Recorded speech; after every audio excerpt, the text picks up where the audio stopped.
Hi everyone, you are watching BL Story of Love. This is a story about an Omega who once decided that someone else's prison cell was better than his own freedom. The story of a younger brother who paid with his own body for a mistake he made. Watch this video till the very end because this story is intense, and do not forget to subscribe to the channel to hear more forbidden stories. The narrator's voice explained that everything started long before that night, in a completely ordinary gray district of a big city. The camera seemed to drop down from the level of neon and billboards to the level of cracked asphalt, late buses and warehouses that never slept. Noah Harper was coming back from his shift at dawn when the sky was still dark and the streets were sticky from night rain. He worked in a warehouse with almost no windows, where the air smelled of wet cardboard, cheap disinfectant, and metal racks. Pallets, boxes with medicine, written-off batches of drugs. All of that had become the background noise of his life. Nobody at the warehouse asked too many questions if boxes got lost sometimes, or if the paperwork was filled out a little differently than it should be. He, the younger Harper brother, had once said yes when some acquaintances offered a small scheme. A couple of nights, a couple of boxes with unregistered medicine, a couple of extra envelopes in his pocket. That was how they sold it to him. The scheme turned out not to be small at all. People much higher up were involved, and the police were much closer than he thought. When everything fell apart, Noah felt it before he heard any sirens. People at the warehouse suddenly started speaking more quietly. Their looks became slippery, and the shift manager suddenly distanced himself as if he was afraid to even be seen nearby. That evening, Jamie called him. His older brother's voice was shaking, but holding on. Jamie had always been softer, more trusting, lighter, an Omega who could find something good even in the worst situation, the one the neighbors trusted, the one the supermarket cashiers smiled at, and he was the one who ended up at the station first when the police came looking for Noah. The crooked lawyer spoke dryly, almost tired. The family advisors, distant relatives with experience living on the edge of the law, kept insisting that one of the sons had to end up inside sooner or later, and that it was more logical if it was the one who was never going to become anything special anyway. Jamie listened and nodded, squeezing his fingers so hard that his knuckles turned white, and Noah stood in the corridor and felt his own voice disappear. In the end, it was Jamie who signed the protocol. He took the blame, confessed to organizing the medicine scam. The younger brother at that moment was sitting on a chair in an empty corridor with cheap plastic and concrete walls, and for the first time in his life, he truly understood what the word coward meant. He did not walk into that office, he did not flip the table, he did not shout. He stayed where he was, and that decision cut into him like a shard of glass. From then on, each day for Noah had two parts. In one, he was relatively free. Went to a new job, lifted boxes, counted shifts, paid for a cheap room and food. In the other, he lived inside someone else's cell. Wherever he was, in his head there was always that empty sound of a prison corridor, the footsteps of guards, muffled voices behind doors. Every breath felt stolen from the one who was sleeping on a metal bunk instead of him. He went to visit Jamie. He waited for his brother's name to be called in the visitor's room, where the air smelled of burnt coffee, disinfectant, and strangers' tears. Through the glass, he saw his older brother, thinner, with sharpened cheekbones, tired eyes, in a gray uniform that sat looser each time. The heavy phone in his hand, short minutes when they could talk without looking each other in the eye. Noah clung to tiny things, to the way Jamie still tried to smile, to the tiny playful note in his voice when he asked about the weather, about the neighbors, about how things are out there, on the outside.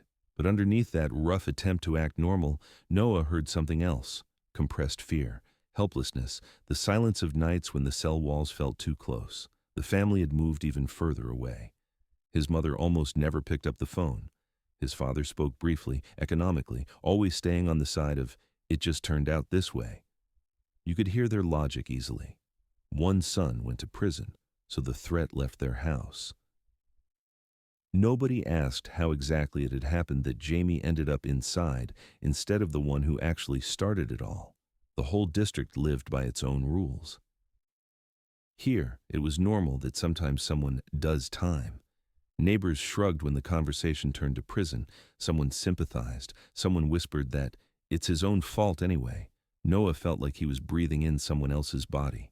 Every walk down the street, every trip to the store, every laugh at the bus stop felt like it was taken on credit. News about the prison came in pieces.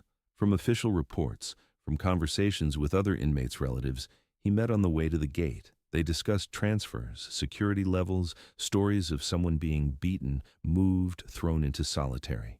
Their voices were full of exhaustion and bitter hope for a miracle. At some point, a new name appeared in these conversations, a name that seemed to make the air heavier. The new warden of the maximum security facility where Jamie was held was called Damian Hayes. At first, they spoke about him officially, an effective manager, an alpha who knew how to impose order in the most problematic institutions. Later, in half-whispers among themselves, tough, uncompromising, the kind who does not negotiate with criminals. People said that after his arrival, old schemes disappeared, escapes dropped, but the tension grew.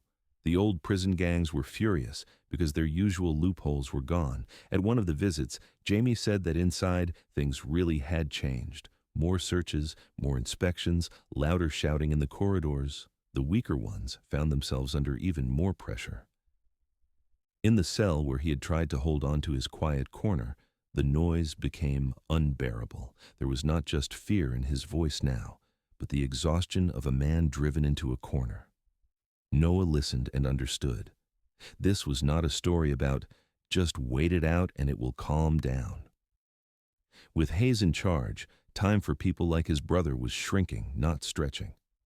Prison stopped being a place where you could quietly serve your sentence and became a boiling pot where the weak were either broken or used. On the way back, that day when the visit was especially short and heavy, he walked slowly. Rain started again, soaking his shirt collar. By the gate, next to the metal frames in the guard booth, a small group of people had already gathered, some waiting their turn, some standing around smoking, talking. Noah was about to pass by when a fragment of conversation reached him. Two men stood a little aside under a canopy. One looked like someone who had been circling the prison system for a long time. Dark jacket, closed expression, fast, sharp eyes. The second was younger, in an expensive coat, nervously rolling a cigarette between his fingers. The older man's voice was low, almost a whisper, but Noah still caught the main thing. If you know what to offer, you can make a deal with Hayes. Not about freedom, no, he is not stupid, but about a transfer, about protection, about accidentally softening the conditions for one inmate. That alpha does not care about cash, they said. He is paid well enough upstairs, but everyone has something they pay attention to, their own weaknesses, their own habits. You do not bargain with him in papers, the older one said, and there was something predatory and experienced in those words. You bargain with what really has value in a place like this. The younger man laughed nervously and asked what exactly he meant. The answer drowned in the hiss of rain and the honk of a passing car, but the meaning still seeped through. In this world, bodies were often the price. Other people's, your own. It did not matter. Noah stopped half a step, not reaching the bus stop. His heart slammed against his ribs. His breathing stumbled. He did not want to hear more, but his brain clung to every word like to the only thread. He had no money, no connections. The Harper name, just a couple of years after the older brother's arrest, meant nothing to anyone. No political weight, no influence. All he really had was his Omega status, a young body nobody had ever really seen as a product, simply because he had learned to stay in the shadows, and guilt swollen so large it felt ready to tear him apart from inside. The thought did not flash up immediately. First came panic. No, not this. Then, a desperate rejection of the idea itself. Then, emptiness, and inside that emptiness, very clearly and very calmly, stood the knowledge. He had no other resource. If he wanted to get Jamie out alive, at least until the end of his term, he would have to throw everything he had onto the table. Himself, he stood in the rain until the smoking men finished talking and went their own ways. Water was running down his collar, soaking the fabric to the skin. The world around looked as usual. Cars passed, a door slammed somewhere. Someone cursed at a taxi. For the city, it was just another wet evening. But for Noah, something inside made a very quiet but final click. "If I have to, I will walk in there myself," flashed through his mind, and the thought almost made him sick. For the first time, he pictured himself on the other side of the gate not as a visitor, but as something to trade, as a body that could be offered in exchange for safer conditions for his older brother. And the worst part was that the thought did not feel insane. It felt logical. He turned and walked towards the bus stop, feeling every step echo in his chest. Ahead of him were a sleepless night, attempts to convince himself he was still looking for another way, and endless what-ifs. But deep inside, in the place that had once stopped him from walking into that office and had let his brother go to prison instead, the decision now was too clear. At some point, he would end up in Damian Hayes's office. The next few days after that conversation at the gate turned into a thick, sticky swamp. Outwardly, his life hardly changed. The same shifts at the warehouse, the same bus home, the same lines in the cheap supermarket.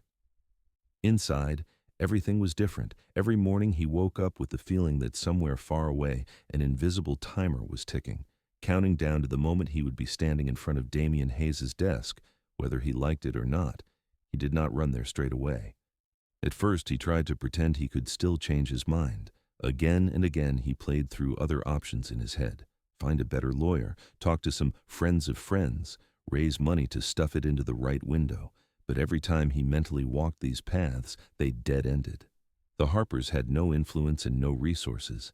Their name meant nothing at any level, except for the level of tired neighbors shrugging. Yes, that happens. Fragments of rumors about Hayes floated up in his mind. He did not even have to look for them. Prison bosses always grow legends. Some said that at his previous job he had done a cleanup, got rid of corrupt guards, but together with them removed all usual arrangements. Others whispered that he did not take cash in envelopes at all. He was too high up, paid too well officially. There was a story about an inmate whose conditions suddenly got easier after his family found a way in. Nobody could clearly explain what this way was. Those gaps in the story said one thing. Sometimes he did look the other way, if he saw personal benefit. The lack of clear rules scared Noah the most. There was no guarantee that if he offered himself, he would get any result at all. No guarantee that Hayes would even let him speak, would not throw him out of the office in a minute. But there was another guarantee, sharper and simpler. If he did nothing, Jamie would go on rotting inside a system that was getting harsher every day. He thought about middlemen for a very short time. The shadow fixers circling around prisons charged a lot even for promises. They sold air to people desperate enough to grab any straw. Noah did not want to get into that. First, he had no money even for illusions. Second, the idea of trying to get to Hayes through someone's dirty scheme felt doomed from the start. A man like that, from all the stories, did not like it when people came at him sideways. In the end, only one plan built itself inside him, clumsy but at least honest. Go straight in, not as a crying relative, but as a man who had something to offer. Yes, that offer was disgusting and humiliating, but it would be his choice. He found the address of the admin building in public sources. On the prison service website, he saw a dry line about reception hours, management structure, office locations. He picked up a few more details by listening to other visitors at the gate and asking careful questions. When the warden was usually in, which days were full of meetings, which hours were not a good time. In the evenings, he sat at an old table in his rented room, staring at his turned-off phone, and walked that route in his head again and again. He would stand up, put on his jacket, walk to the bus stop, ride to the outskirts, go up to the gray bulk of the prison, show his papers at the checkpoint, demand a personal audience. Every internal rehearsal ended the same. At some point he turned around and went back. In reality, he sat still, but inside, he deserted over and over. At some point it became unbearable. The cowardice that had once cost Jamie his freedom was raising its head again. Noah caught himself starting to hate his own reflection. Pale face with guilt rooted in it, eyes that avoided looking straight. Either go or stop pretending, flashed through his mind, sharp and cruel. That simple thought became a turning point. The day he finally chose was strangely ordinary. No storm, no special news. In the morning, he worked a shortened shift, having told his boss in advance that he had family matters.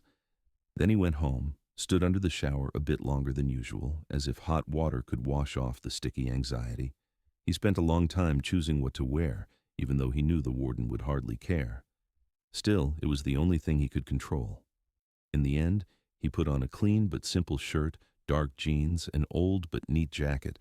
No bright colors, no loud details. He wanted to look as harmless as possible and as suitable as possible. That thought made his skin crawl.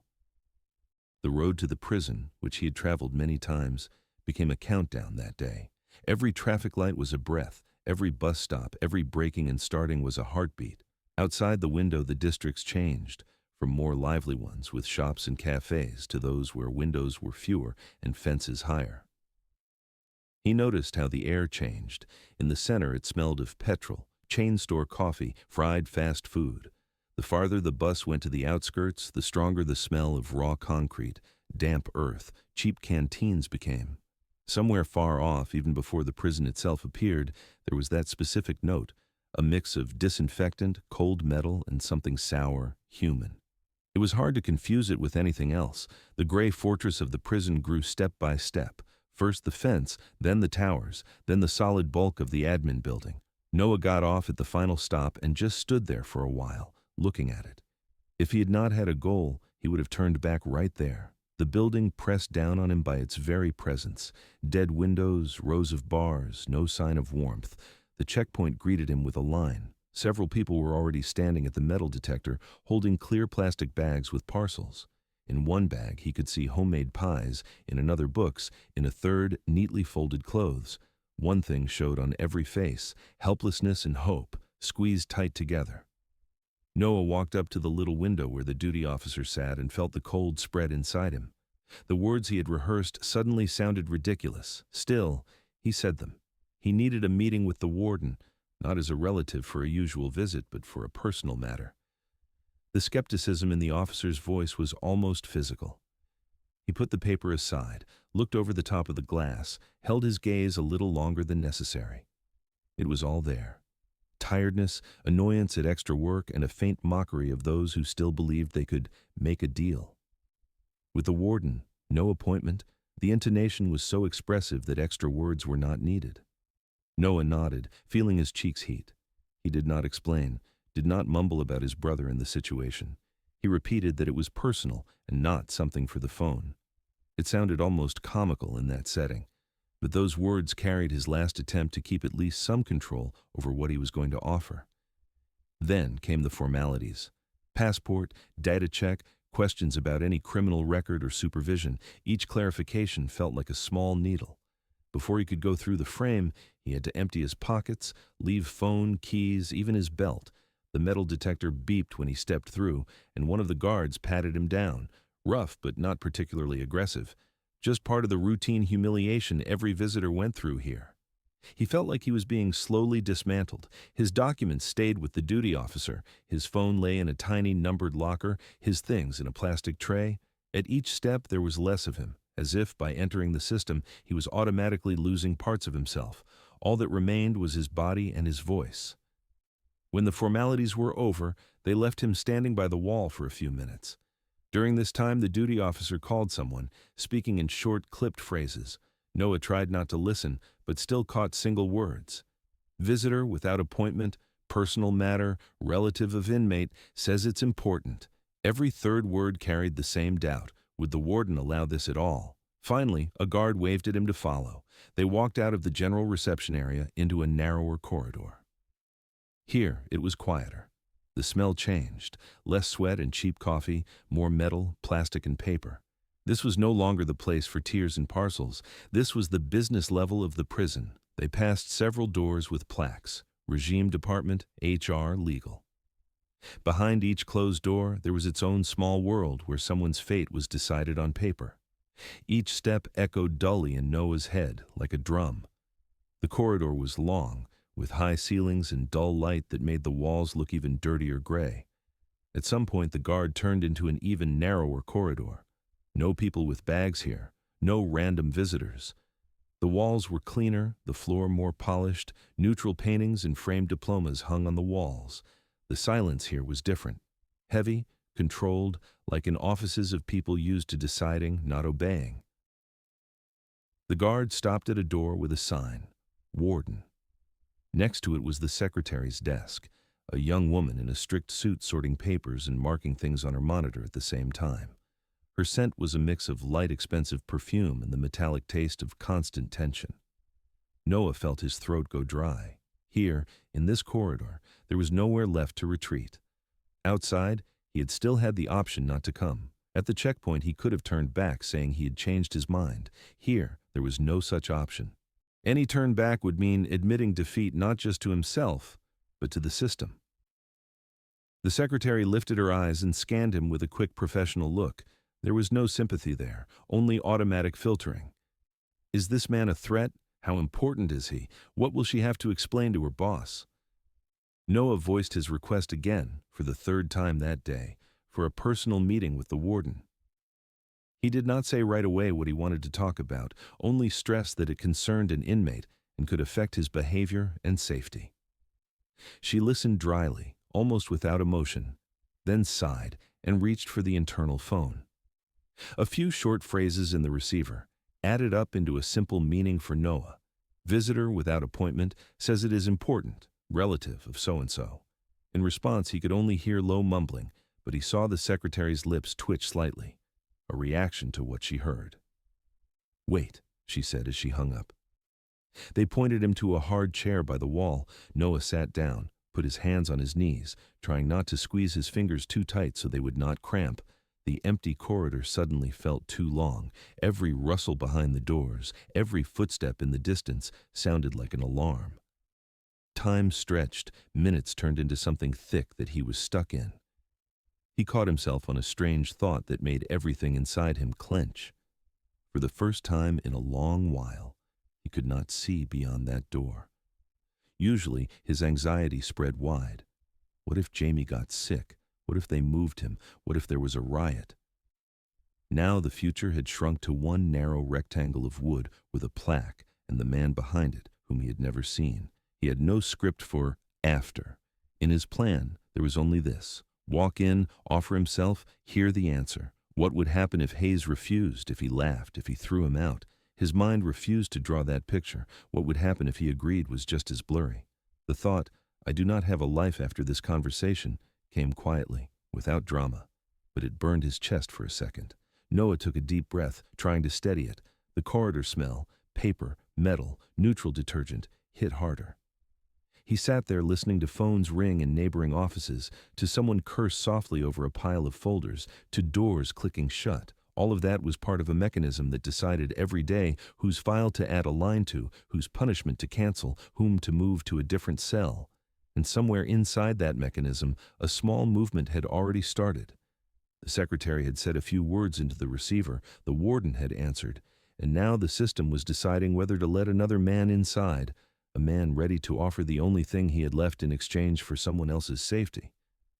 The secretary picked up the phone again, answered briefly, nodded to herself, and looked at him. Her voice still carried no sympathy or hostility, only working dryness as she said that the warden would consider his request and make a decision within the next few minutes. For Noah, it sounded like a sentence delayed for a couple of breaths. He understood there was no way back now. Everything his life had managed to accumulate by this point had shrunk into this single expectation. The door opposite stopped being just wood and metal.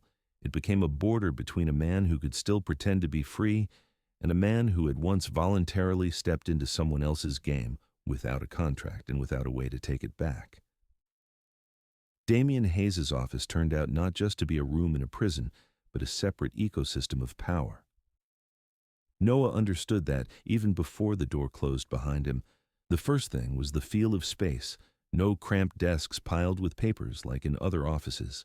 The room was wide, stretching towards a window that showed only a strip of gray sky and the top of a concrete wall. No view of the city, no sense of horizon, just the closed geometry of the institution. Between the door and the massive desk, he had to walk several steps across a perfectly clean floor. The surface softened his footsteps slightly, swallowing the sound, as if the room itself disliked unnecessary noise. It was silence not of comfort, but of control. The desk stood like a barrier, dark wood, heavy, without fancy carving, with a top thick enough to use as a shield. On it, the minimum, a neat stack of folders, a computer, a black pen lying exactly along the edge of its holder. No chaos, no signs of normal work tiredness, everything in its place, everything saying, nothing happens here by accident. The smell in the room was different too. Not the cheap disinfectant of the corridors, and not the mix of sweat and coffee. Here, it smelled of leather chairs, metal from the weapon likely stored somewhere in a safe, and a faint note of men's cologne that was not meant to impress but still hinted at taste. Under all that, there was another layer, the dry, cold smell of documents where lives turned into lines and signatures. No family photographs. No frames with kids, no beach or mountain landscapes, no little notes from home stuck to the monitor. If anything hung on the walls, it was only official certificates, letters of thanks, a couple of neutral pictures that could hang just as well in a bank or a draft office. Hayes did not bring his life in here, only his work. The Alpha himself sat behind the desk, as if he were part of the furniture, tall, composed, with the kind of posture you do not lose years after military school. His hands rested on the armrests of the chair, his back slightly leaned back, but not in a relaxed way, in a measured way. His whole posture said he did not need to tense up because any space was already adjusting to him. His eyes, when Noah walked in, were not wild or angry. They were focused. He looked the way people look at an incoming letter they have not read yet, but have already evaluated by the sender. Important or trash. The secretary marked something in her log, walked out, her heels clicked once on the tiles, and the silence sealed shut. A short command snapped him out of his waiting state. Speak. It sounded less like permission and more like a time slot. Noah could almost physically feel that every word of his would be weighed, packed, and either thrown away or filed into the right drawer. He started with the safest thing, with Jamie, with how his brother was not coping, how things had gotten worse inside, how pressure had grown under the new warden. He talked about searches, gangs, about how gentle people were the first to break in such conditions. His speech came out dry, even rough. No pretty phrases, only the facts as he saw them. His brother's name and number sounded clearly. Hayes tilted his head a little, remembering something, laced his fingers together. Not a promise, not a motion, a working gesture. There was a short flicker of recognition in his eyes. He remembered that inmate. But from the way his voice stayed level, Noah understood that one omega in a pile of case files did not stir anything in him. Noah knew, if he stopped there, everything would go by the book. The warden would listen, give the usual line about same regime for everyone, maybe promise to look into the conditions, and then forget. So he stepped onto the ground where he did not want to be. The words were hard to pull out. His throat felt gripped by an invisible loop.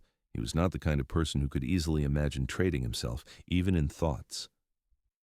What he was about to offer still felt like something from someone else's dirty story, not his own. He swallowed air, tasted metal, and still forced the words out. I have nothing I can pay you with. No money, no connections. The phrase hung in the air and did not cause surprise or boredom on Hayes' face. The Alpha stayed silent, giving him room to finish. The silence pressed harder than any reply. At some point, Noah realized he could not wrap this in neat euphemisms. Any attempt to call it an arrangement or a favor would ring false, and that falseness would only make the man in front of him angry. There is only me, he managed to say at last. I can be useful. If you make sure Jamie is safe.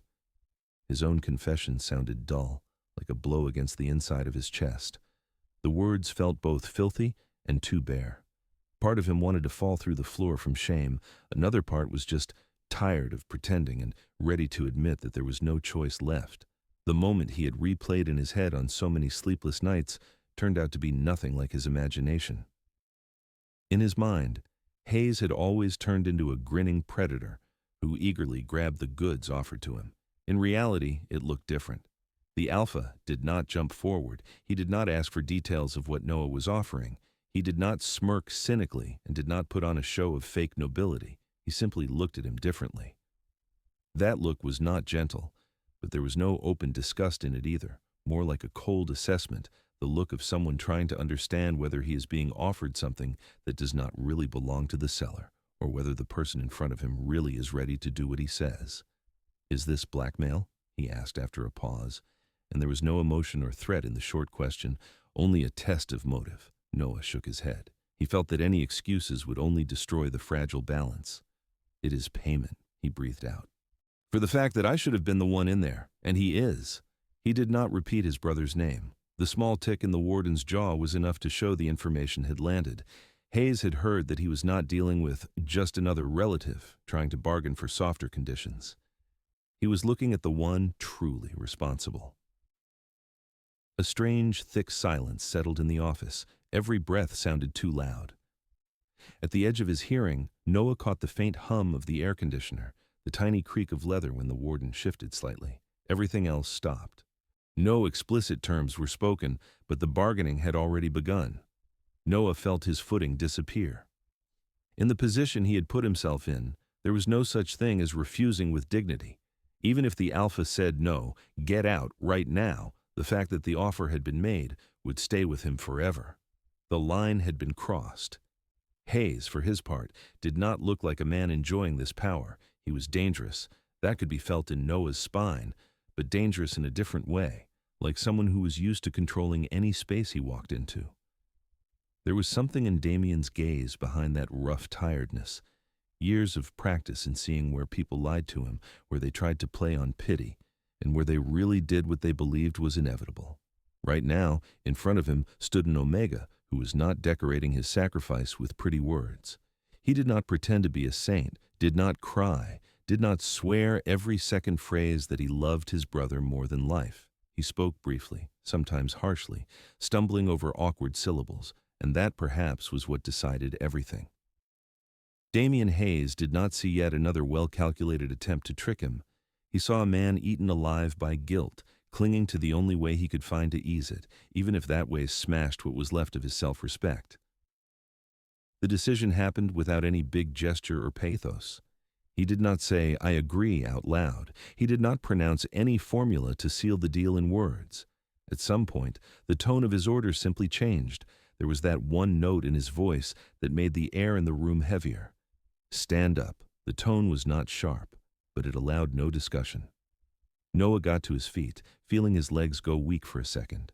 Even then, no direct phrases were spoken between them about what exactly he was agreeing to and what he refused. But from the way Damien walked around the desk, from the way he came closer, into that distance where the other man's scent becomes part of your own breathing, everything was clear. The night that followed did not look like anybody's teenage fantasy. No music, no candles, no declarations, but there was also no pure violence, where one side breaks the other completely and the second can honestly tell himself, "I did not choose this." It was a collision of two adults, each using the kind of power he had at hand. Damien had power over the space, over the regime, over the fate of the inmate whose name was already lying somewhere in a folder on his desk. Noah had power over his own body and over his ability to say yes or no right here, right now, without shifting responsibility onto circumstances. His yes never sounded out loud. It was in the way he did not pull back at the last moment, even though everything inside him screamed, "Run," in the way he let someone else's hands take what he had always thought of as his last line of defense, in the way he himself took one step toward, not out of desire, but out of understanding. This step is the price. It was awkward, strange, at times painful. Not only physically, his body would have coped with that. The pain came from deeper, from the point where his idea of himself as a person who would never sink this low finally cracked. Damien was not gentle, but he was not a sadist either. He did not humiliate Noah with words, did not underline his dominance, did not ask how many people there had been before him, did not try to turn this night into a demonstration of how a real alpha takes an omega. At some moment, he even spread his hand slightly, as if silently admitting that he too was stepping over his own line. He had to pay as well, not with his body, but with the inner part of himself that had spent many years building a clear border. With inmates and their families, he did not make personal deals, not because he was overly moral, but because he knew too well what such deals led to. Tonight he crossed that border consciously. The scene, stitched together from the simplest actions, a door locked with a key, a holster taken off, a phone switched off, stayed with Noah as something he could never talk about. It was not a romantic episode, not the kind of memory you recall with a soft smile. But he could not call it rape either, though he might have had every right to. His yes had been torn out of his guilt, fear, and love for his brother, but it still belonged to him. Morning came without any cinematic cue. Pale light filtered into the office through the blinds, making the walls look even grayer. The air was heavy, but slowly returning to normal. The smells of the night were fading into the standard set: paper, leather, coffee that prison administrators started their day with. Noah put himself back together slowly. Every movement, buttoning a shirt, picking his jacket up from the floor, straightening the collar, felt like part of some new ritual mask he had to put on in order to reach the exit. In the mirror he happened to catch, he saw a man whose face said nothing. No pride, no burning shame, only exhaustion. Damien looked as if he had simply worked a night shift. His movements were precise, his voice back to businesslike. When he spoke about Jamie, the tone did not change. "Someone will keep an eye on him," he said dryly. "I am not going to promise anything special. But he is not going to be crushed unless he walks under the press himself." For the bureaucratic system, it sounded like a tiny adjustment to one inmate's regime. No miracles. The sentence would not get shorter, walls would not disappear, the conviction would not go away. Only the constant risk of being beaten in the showers or disappearing into a disciplinary block would go. For Noah, that small thing was everything.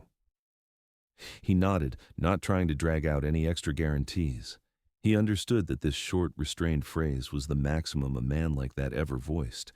Everything else would have to be trusted or checked over time. Leaving the office, he walked past the same desk, the same secretary, the same doors, the same corridor, the same echo of his steps. But inside, he was no longer the person who had walked in an hour earlier. At the checkpoint, they gave him back his phone, his belt, the small things from his pockets. The plastic token that had held his belongings all night clattered on the counter. The duty officer's gaze slid over him without stopping. For the prison, he was just another relative who had maybe been promised something. Such people came and went every day. Only Noah knew what he had left there and what he had taken with him. On the bus ride back, the city looked unnaturally bright. Billboards, people with shopping bags, traffic noise, all of it felt foreign. He stared at the dirty window, seeing his reflection over the passing scenery, and understood that he would never be able to explain what had happened to anyone in the world. Any attempt would sound either like cheap tragedy or like a filthy rumor. He was going home, formally still the same Noah Harper who had stepped off the bus on his street that morning. But inside, there lived a different man now, the one who had once put himself and his brother on the scales and chosen who to leave in the cell. And that night, heavy as its own separate charge in his invisible case file, would never disappear from his personal sentence. For a while, life really did move by inertia, like a badly pushed pendulum that still swings long after the initial shove. Noah went back to the warehouse almost on autopilot. The night shift met him with its usual mix of smells: cardboard, dust, cheap coffee, the metallic tang of old racks. The trolleys squeaked as before. The scanners beeped in the same rhythm. His coworkers gave him quick nods, not asking questions. To them, he was exactly the same as always, a quiet omega who kept out of other people's conversations and did his share of the work. He clung to that normality like to a life ring. The more his hands did familiar mechanical actions, the easier it was not to think. Stack boxes on pallets, tick off invoices, scan barcodes, shift cargo to the right row, anything, as long as he did not return to the heavy office door in his memory and the night he had already cut into his mind as separate, silent frames. He went back to the prison for the first time a few days later. The road felt the same, but every part of it now carried new meaning. He looked at the rusty fences along the highway, at the gray outline of the walls, and could not shake the feeling that now there was a connection between this place and his own body, a connection he could not see or touch, but felt like a thin, wire-taut line. Jamie met him in the visiting room with the same tired look, but something in him had changed. There was a cautious ease in his movements, like in someone who, for the first time in a long while, did not expect a blow every minute. He spoke a little calmer. His shoulders were not locked in permanent defensive tension. Between the lines, Noah heard the main thing. The guards had stopped taking out their irritation on him. The meanest inmates had suddenly backed off. Coming at him had become dangerous because someone upstairs was watching. Hayes had kept his side of the invisible deal. That made it both easier and harder. Easier because the purpose of that night had become tangible. Harder because now his guilt was mixed with another unbearable feeling, gratitude to a man Noah did not want to associate anything bright with. Time thickened. Work, roads, rare visits with his brother, lonely evenings in his tiny flat whose walls were soaked in the lives of other tenants. Upstairs, someone was always yelling. Downstairs, someone always had music on. Behind a thin wall, a child cried. Noah listened to it all as background noise overlaid with his own silence. The first signals from his body he took as more stress, constant exhaustion, as if he was unloading trucks, not small shipments. Sleep that did not bring rest. He fell into darkness and woke up with the feeling he had not slept at all. A tight knot settled in his stomach, and no tea or simple pills helped. Sometimes, right on shift, the dry smell of cardboard sent a wave of nausea crashing over him, and he had to break schedule, hide in the restroom, and breathe through clenched teeth not to throw up. At first, he blamed his nerves. "I will get through it," he told himself stubbornly, wiping cold sweat from his forehead. In an Omegaverse world, phrases like that are rarely true, but they help you hold on for a few extra days. The delay came as a fact he could not look away from. The calendar he had barely glanced at before suddenly became the center of the page. 1 day, 2 days, 3. Inside him, the explanation he knew from biology classes and quiet talks with other Omegas rose up, and he pushed it away. Not now. It cannot be me. It was not supposed to happen. He bought a test at the pharmacy without lifting his eyes.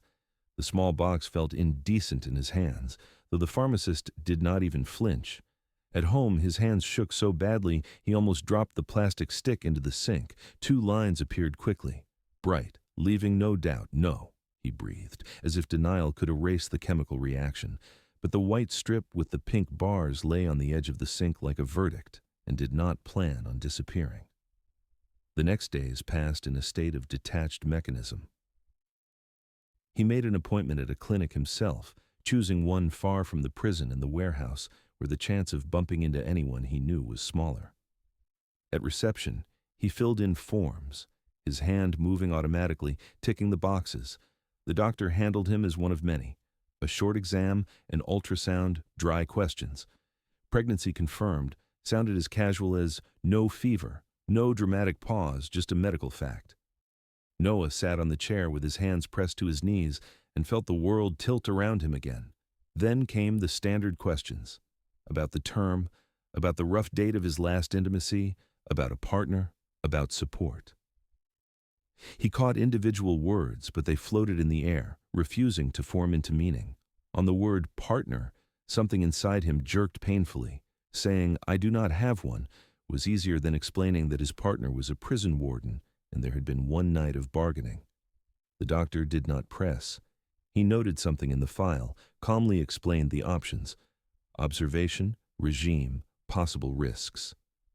For the system, it was a typical Omega pregnancy without a registered alpha. Not the first, not the last. No one but Noah cared how much this life had cost. When he left the clinic, fine rain was already starting outside. The air was wet and heavy, the smell of asphalt mixed with the breathing of the city. In his hands he held a thin folder of tests, a few sheets of paper that had just officially turned him into someone else, not just an Omega who had paid with himself, but a future parent who had never really chosen this. At home, he stopped in front of the small mirror in the hallway that he usually used only to check how tired he looked. Now his gaze sank into someone else's eyes. His face seemed paler than usual, the shadows under his eyes deeper.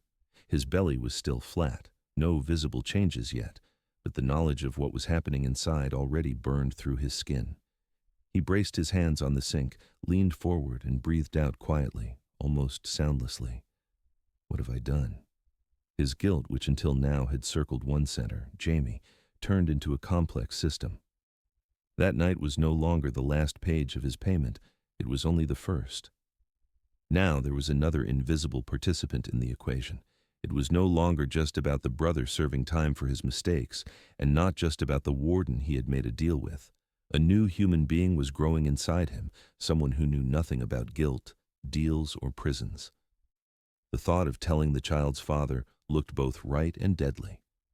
On the one hand, in any normal world, an alpha should know about his offspring, should share responsibility, or at least have the chance to be involved.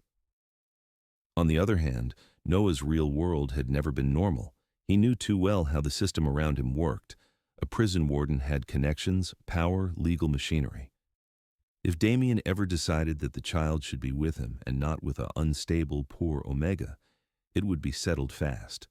A few papers, a couple of hearings, carefully chosen phrases about the best conditions for upbringing, and Noah would be left with nothing. They had already taken his brother away once, first through lawyers, then through judges. He did not want a repeat of that, and now the price was even higher. Deeper still sat his shame. To admit this pregnancy to Hayes, he would have to name out loud what he had done that night. Not as some abstract sacrifice, not as a polished legend of saving a loved one at any cost, but as a concrete fact. He walked into the warden's office, offered himself, and got in return not only safety, but a child. With every day that thought grew heavier. Noah ran through possible conversations in his head, and in every version the words broke in the middle. "I am pregnant with your child" sounded like a line from a cheap drama, not something he could bring himself to say. He chose the hardest path: silence. Pregnancy alone meant not just physical load and risks, it meant constant juggling of fears, fear for himself, because any complication could be missed if he put off going to the doctor, fear for his brother, because every piece of news from the prison now came through the thought, what if I end up in hospital and cannot visit him? Fear for the baby, because no one but him held this child in their mind as a priority. The nausea at work grew worse. His coworkers started giving him sideways looks when he slipped out for a breath of fresh air for the third time in a night. One of the guys on shift joked half seriously that Noah had gotten soft like he's out partying every night. Noah pretended not to hear. The last thing he needed was rumors and questions. The prison trips now came with a new heaviness in his body and in his thoughts. The hard benches in the waiting room were more uncomfortable, the air thicker. He looked at Jamie and caught himself constantly counting in his mind. How many months until the birth? How many visits before his belly showed? How many more times he could hide everything under loose clothes? His brother really was better. Sometimes he even allowed himself a weak smile.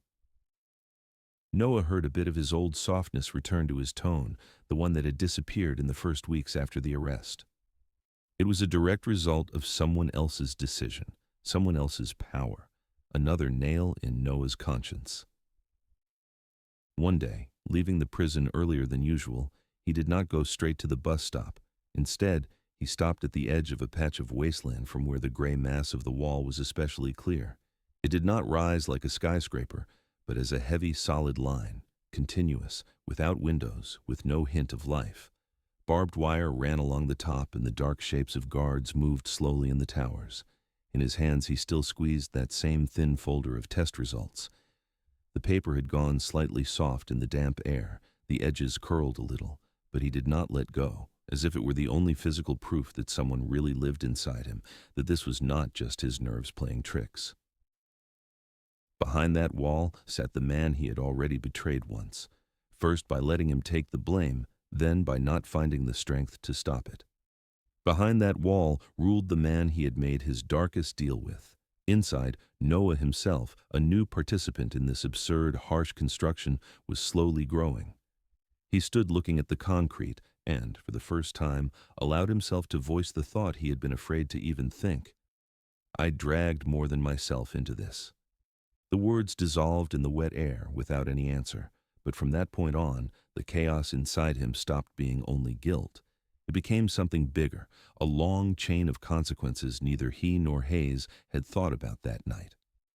Pregnancy very quickly stopped being an abstract word from a medical file and turned into a heavy, tangible reality that interfered with literally everything. In the first weeks, he still tried to hold on to his old rhythm. Night shift, cold shower in the morning, short sleep in a stuffy room, then clinic, prison, work again. His body endured as long as it could. Then the real trials began. The warehouse that had once just been tiring suddenly became hostile. Heavy boxes pulled him down as if each one was filled with concrete, not medicine.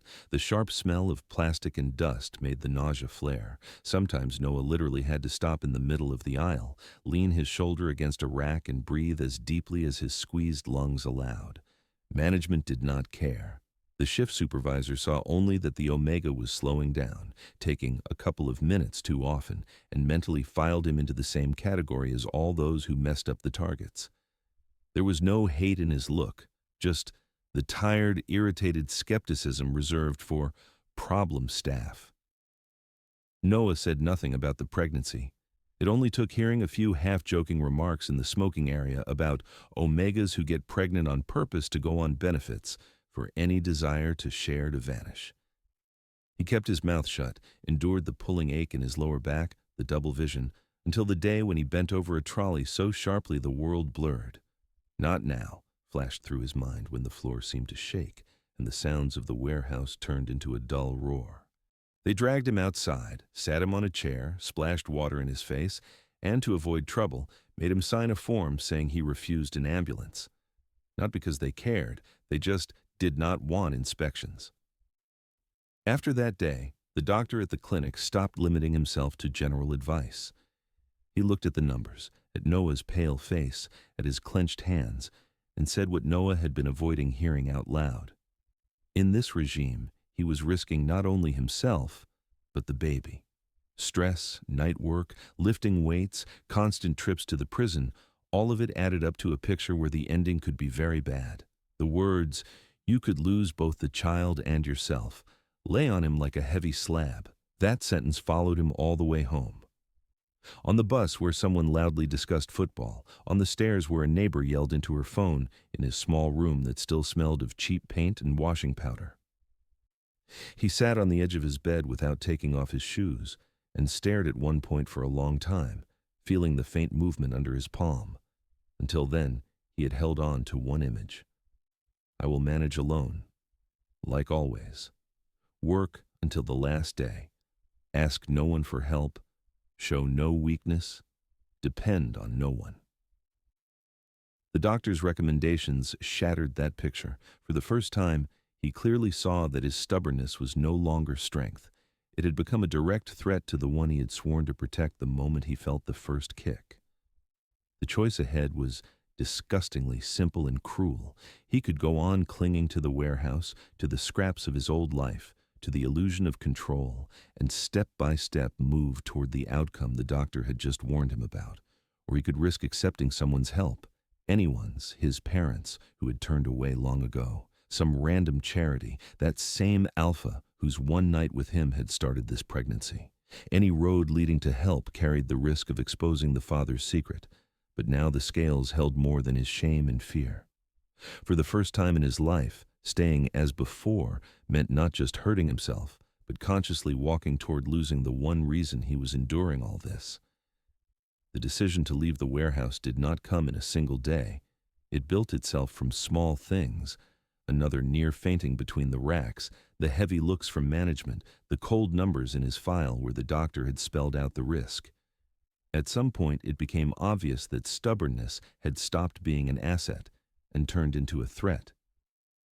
He picked up his phone, scrolled through the contact list that now looked like a graveyard of old ties, and stopped at one name, a beta he had once worked with on unloading jobs, quiet, reliable, the kind of person who never asked extra questions.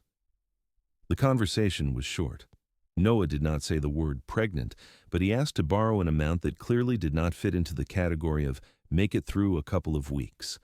There was a brief pause on the other end, then a simple, Pay me back when you can. No conditions, no written IOU. That money became his last bridge to a safer life. He wrote a resignation letter, sat through the standard scene with the supervisor trying to guilt-trip him and threatening to blacklist him, signed the last papers, and walked out into a gray day feeling like he was leaving not just a job, but an old skin. His new place was a tiny studio on the outskirts, in an old building where the stairwell smelled of damp and someone's soup, and the walls were covered with old ads, but it was quiet outside the windows. At night you could hear only the distant hum of the highway, and sometimes a dog barking.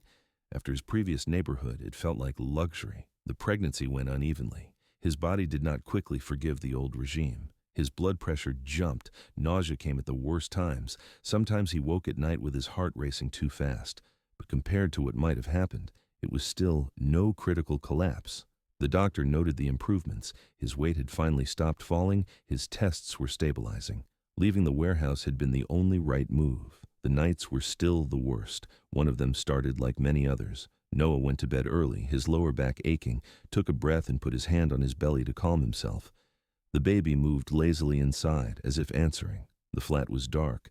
Only the light from a street lamp drew pale stripes across the room. He woke up from a pain that ripped his sleep in half like a badly struck chord. At first, he decided it was just another spasm. He tried to turn over, to breathe deeper. The pain did not go. It sank lower, became jagged, pulsing. "Not now," flashed through his head as he groped for his phone and realized his fingers were shaking as if he held ice. Calling an ambulance was almost automatic. The dispatcher's voice sounded surprisingly calm against the rising panic in his own head. The time between the call and the siren on the street stretched into an eternity. He had time to think how stupid it must look from the outside. One Omega in a cramped room, a small backpack with a couple of things thrown together, trying not to think that everything might end right now.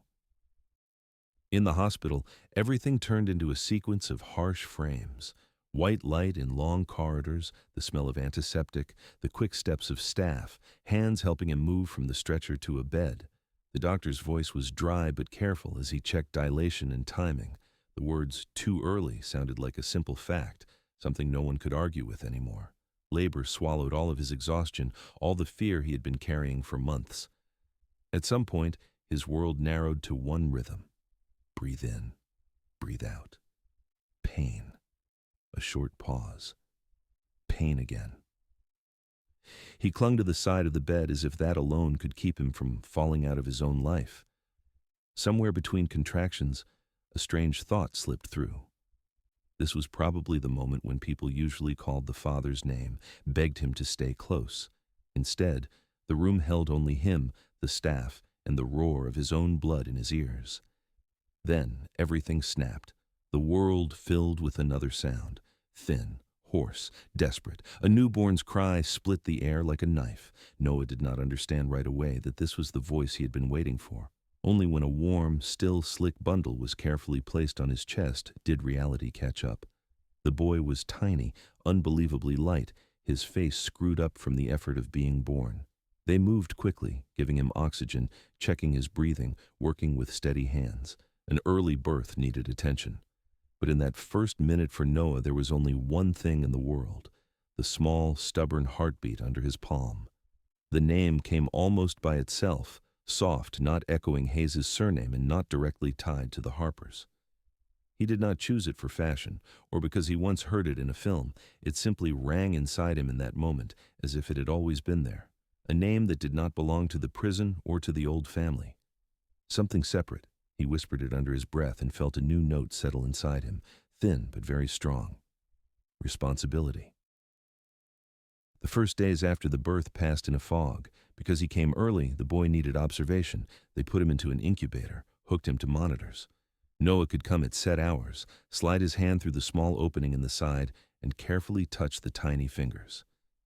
Every time those fingers curled around his, Noah's heart tightened and expanded at once. The exhaustion was animal. His body ached as if it had been taken apart and put back together. Hormones kept knocking the ground out from under him. One moment he cried from relief. The next, he stared at the endless IV drips and felt fear swallow him whole. But over all of that there ran a thin, steady line, a quiet happiness that was impossible to explain. happiness that the baby was breathing, that his chest rose and fell, even if not always smoothly, that the monitors beeped in the right rhythm.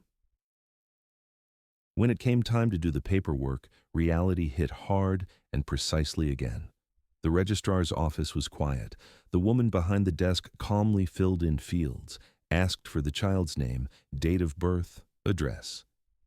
Noah answered automatically, holding the bundle in his arms and feeling the baby twitch now and then, as if protesting against being written into official forms. Then they reached the line for father. The registrar's pen stopped, her eyes lifted. There was no open malice in that look, only the same cold, tired judgment used on single omegas with babies. "Father?" she asked, as if it were just a formality, but with a shade of curiosity. Noah felt everything inside him tighten. The first name that surfaced in his mind was the very one he had no intention of saying out loud in this room. He pictured it written in that box, pictured how anyone who saw the certificate later could draw the line between the points. The prison, the warden, the omega. "Leave it blank," he said quietly. The registrar's brow twitched just a little. She didn't comment, simply drew a neat dash in the field. The air filled with a mute disapproval Noah had been ready for. He swallowed it without a word, pulling the baby closer. Let the world see him as irresponsible. Better that than hand over a truth that could be turned into a weapon. He did not tell the doctors more than he had to either. When they asked about a partner, he dodged, "It's complicated. No contact. I'm raising him alone." The staff had seen this pattern many times and did not try to dig. What mattered was that he showed up for checkups, followed instructions, and didn't refuse help. Life with a newborn outside the hospital walls turned out even harder than he had imagined. Every night broke into short segments, feeding, changing, trying to sleep a little before the next cry. Any sound in the hallway threw him upright from the mattress. It always seemed that someone would come any moment, say there'd been a mistake, that the child was being taken away, that the system had decided differently. He watched the baby's breathing constantly. He could wake from pure silence, lean so close he felt a soft, warm exhale on his own cheek, every time the relief hurt almost physically. Money vanished faster than the formula in the bottles. Noah learned to save on everything except medical visits and the baby's basic needs. He spent almost nothing on himself. Some dinners were just a packet of cheap noodles, but the box of food for the boy was full. Contact with Jamie in these conditions became rare and painful. Before, he could afford more visits, giving his precious days off to the ride back and forth. Now, every trip needed planning.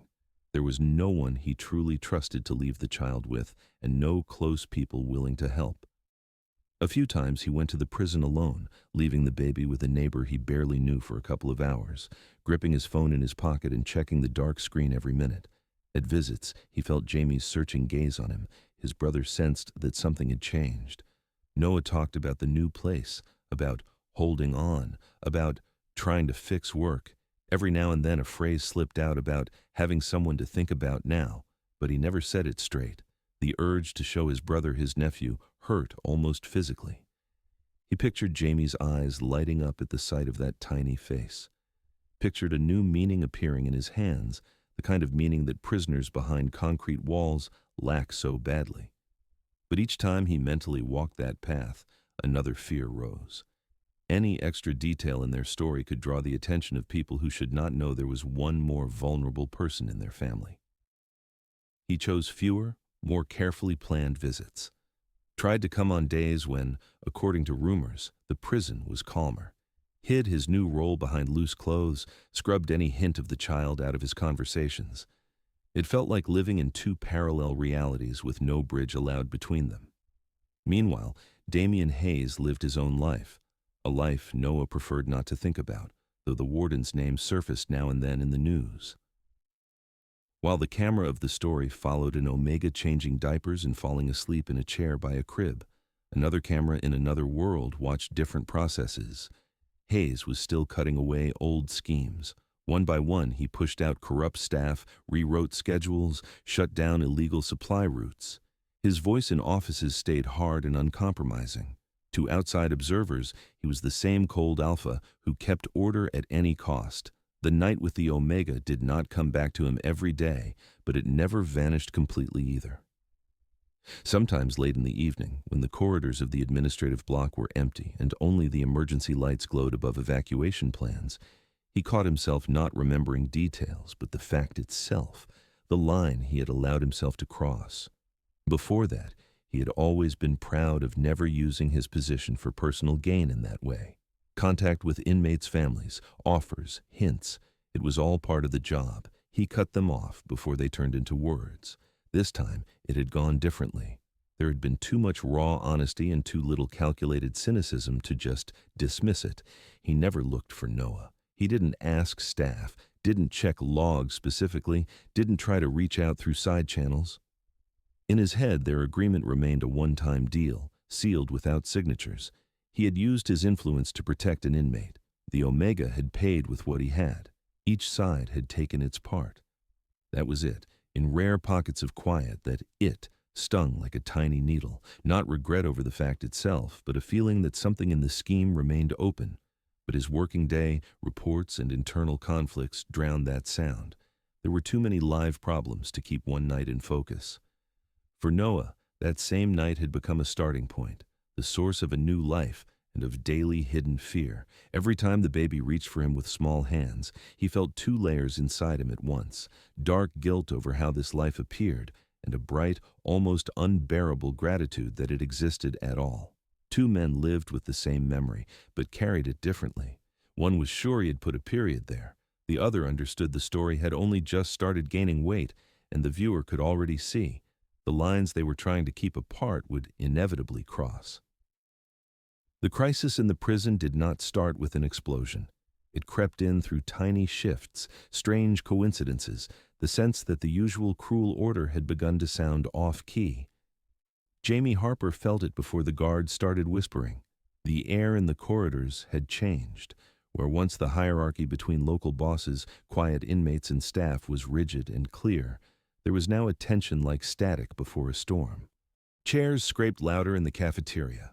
Laughter at the back tables grew short. Eyes became more watchful. One of the influential inmates was known to everyone, even those who had never dealt with him directly. An alpha with a long sentence, the man around whom gray supply schemes, territory deals, and unwritten pacts between guards and thieves had revolved for years. He had been part of the old balance, dangerous but predictable. When they found him dead in his cell, the official version appeared far too quickly. An incident, an unfortunate event, maybe an overdose, maybe a fight, they didn't manage to prevent. The phrases fell like from a pre-printed sheet. Those who lived behind the bars knew. People like him did not just disappear. The department started to bustle. A commission arrived, neat, pale people in nearly identical suits with identical folders. They walked the corridors, asked the same questions, made notes. For them, the death was a convenient chance to show active work. They needed a culprit, fast and clear. A convenient culprit looked like an Omega with a previous conviction for illegal medical schemes. Not aggressive, not tied to big gangs, but already marked in the system as a problem. Jamie Harper fit the logic of those who saw the prison as lines on a report page, not through bars. An Omega who could snap. An Omega easy to break and parade as an example. Rumors spread long before the official papers. Jamie first heard it from a cellmate who came back from questioning with empty eyes and a squeezed-out voice. Then, from a guard who yanked him out for a search a little too sharply. Every phrase, every look carried the same subtext. Someone upstairs had already picked his name. Damian Hayes saw the imbalance in the numbers. His world delivered information through reports, memos, and calls from the department. After the death of the prison alpha, he got not one, but several calls. Polite, insistent voices asked about control, about reputational risks, about the possibility of quickly identifying those responsible. The files on his desk were already building a convenient shape. Old notes that the dead man had complained of pressure, statements from two inmates who suddenly remembered seeing Jamie nearby, summaries where every small violation by Harper over the last months was underlined. Too many coincidences, too neat a picture. Hayes knew how to work with pressure from above. He had been in his chair long enough to tell when orders came from real concern and when from the desire to close a scandal with a nice number. This time he felt the second, At the same time, he felt his own position grow less stable. New faces appeared in the administrative block. Auditors sent for internal review walked into offices without knocking. They checked visitor logs, internal reports, even camera footage, hopping over the usual approvals. Some instructions arrived through the internal network stamped "Execute immediately," without his signature or input. The tone of phone calls shifted. Where once he heard "We trust your methods," now he heard an unspoken "You own this mess." Between the lines, "If you do not solve this, someone else will take your place and solve it another way." One of the first documents that smelled wrong to him was a request to transfer several inmates to another block, the one wrapped in dark rumors. Officially, a special regime, in fact a place used to break people who got in the way. Among the names was Jamie Harper. Damien remembered that name too well, not only from the file, but from that night, saved in a separate locked folder in his mind. The Omega who had come not to beg, but to make a deal with no illusions. The inmate he had, against habit, continued to track in reports almost mechanically, just to see that the system didn't crush what he had promised. Now, someone above wanted to turn that very inmate into the scapegoat. He tried to push back within his authority. He launched internal checks, asked for detailed timing of the death, compared door logs and movement records. The numbers didn't line up the way the department wanted.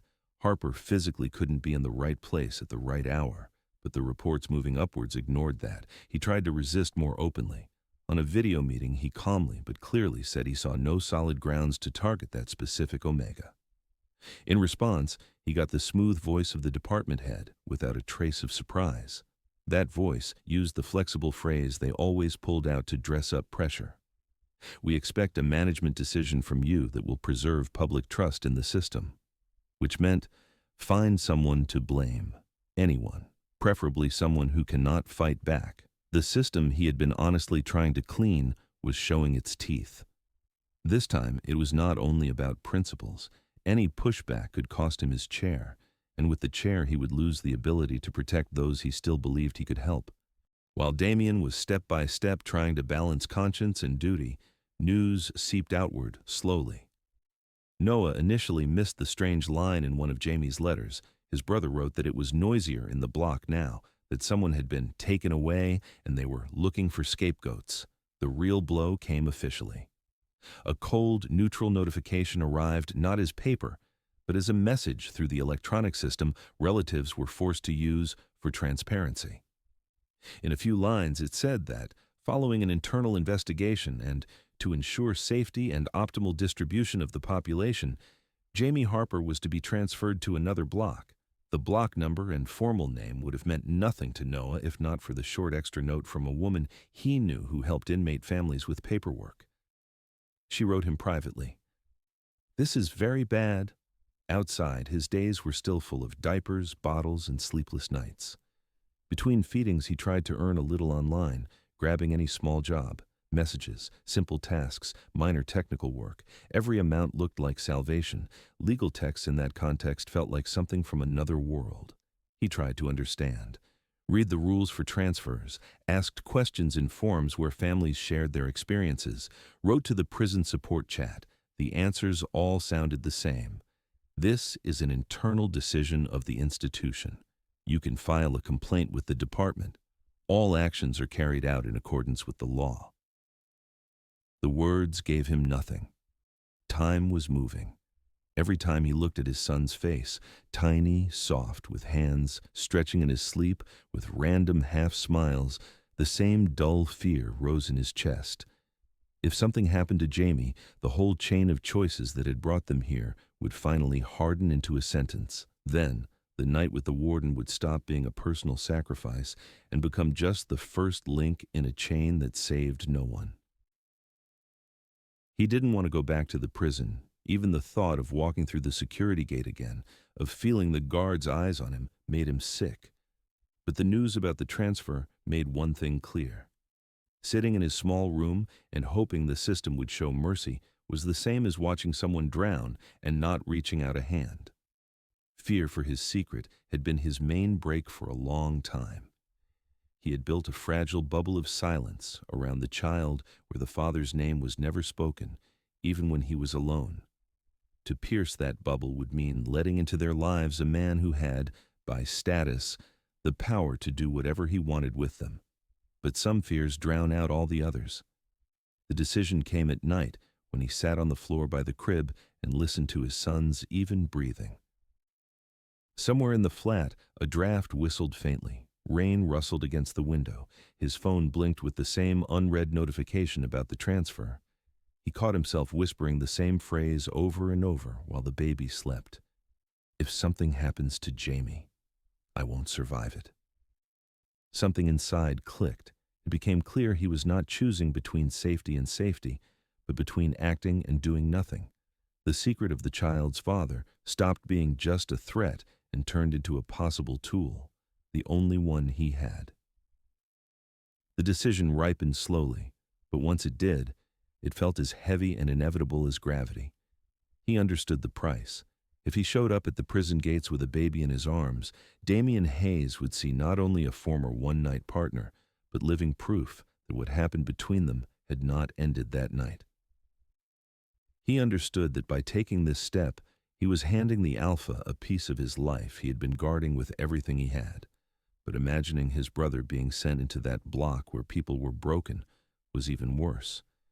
He got ready without drama, a small bag with baby clothes, documents, a bottle, a blanket. The child, sensing the tension, was unusually quiet, clinging to him and breathing against his neck with warm, uneven breaths. Noah checked everything once, twice, 3 times. He caught his reflection in the dull mirror by the door. A worn face, deep shadows under his eyes, the look of someone who had had to become brother, parent, and lawyer far too early. The road to the prison seemed longer than ever this time. The bus rattled, the windows fogged. Passengers stole quick looks at the man with the child, some with pity, some with annoyance. Outside, the usual city turned into industrial outskirts, then into wasteland, fences, scattered houses. The prison rose ahead, the same gray fortress as before. Nothing outside had changed. The same towers, the same wire fences, the same brown block of offices. Only what he carried had changed. At the gate, the usual flow continued. Inmates being let out, families leaving, someone crying, someone arguing. Guards shouted to each other, checked lists. In that noise, he felt like an extra piece in the wrong puzzle. But that feeling only underlined the truth. His past and present had met at one point in space. He stood there holding his son so tightly against his chest, as if the baby were his only shield from all this metal and concrete. Inside, everything compressed into one thought. There was no road back. Ahead lay the security post, the inner yard, the warden's office, the man for whom this meeting would hit like a stone into carefully still water. The chapter froze on that frame. The Omega who had once come here alone, now returning with a child. A living proof of that old deal. The gates, a heavy construction of metal and bars, slowly sliding open. The meeting with Damian Hayes was no longer a question of if, only of when. The return to the prison did not begin with the heavy gates, but with the glass window at the entrance, behind which sat a tired beta with smudged makeup. She took his documents automatically, glanced at Noah, then at the baby in the sling, and, without comment, started typing his data into the system. For her, it was just another line in a long shift. For the system, it was a new signal. The Harper name was already in the database. Behind it trailed a chain, relative of inmate, several visits, occasional calls to the family office. Now the profile gained a new note, Omega with infant, request for the special visiting room. A few clicks, the passport scanned, a tick in the child under 1 year box. On most days, this data would just sink into the general mass. But the prison had been under audit long enough that any unusual combination of flags lit up red for security. The system automatically generated a report, change in status of relative of inmate Harper Jamie. Omega, presence of infant, long gap in visits, renewal of contact. In the admin block, that report did not get lost in the paper dust. One security officer, the kind who over the years had learned to separate real details from empty stats, ran his eyes over the list and paused on the familiar surname. The Harpers had sat in a strange corner of his mind for a while, a too quiet Omega inmate with almost childlike eyes, and a relative who first came often and then suddenly stopped. The note, "accompanies infant," hit especially hard. In combination with Noah's gender and status, the line looked less like everyday life and more like a key to a story no one had tried to read. His loyalty to the warden was not romantic. He had seen Hayes shield staff from filthy orders, seen him pull people out when the system meant to chew them up. That was enough to make him press a few extra keys. He generated an internal alert and sent it straight to Damien, skipping intermediate levels. He added a short comment. "Harper's relative is back. Omega, with infant. You marked him before."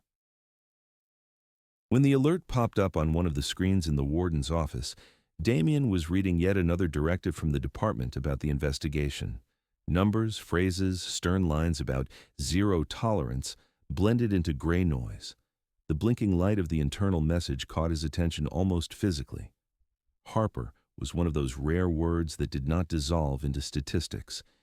He opened the attachment and saw the list: Noah's name, Omega, past visits, a gap of several months, a new entry, and the clear line, "accompanies infant special escort." Something inside flickered sharply, like a muscle that hadn't been used in a long time. His mind automatically began to assemble the puzzle. The night he had so carefully avoided thinking about, not because he had forgotten, but precisely because he remembered too well. The Omega who had come without self-deception. The time that had passed since. The dates of Noah's first visits. The date he disappeared from the logs. The blank months. People who spend years running high-security intuitions think in arithmetic whether they want to or not. Weeks between events, average Omega pregnancies, risk windows, recovery times.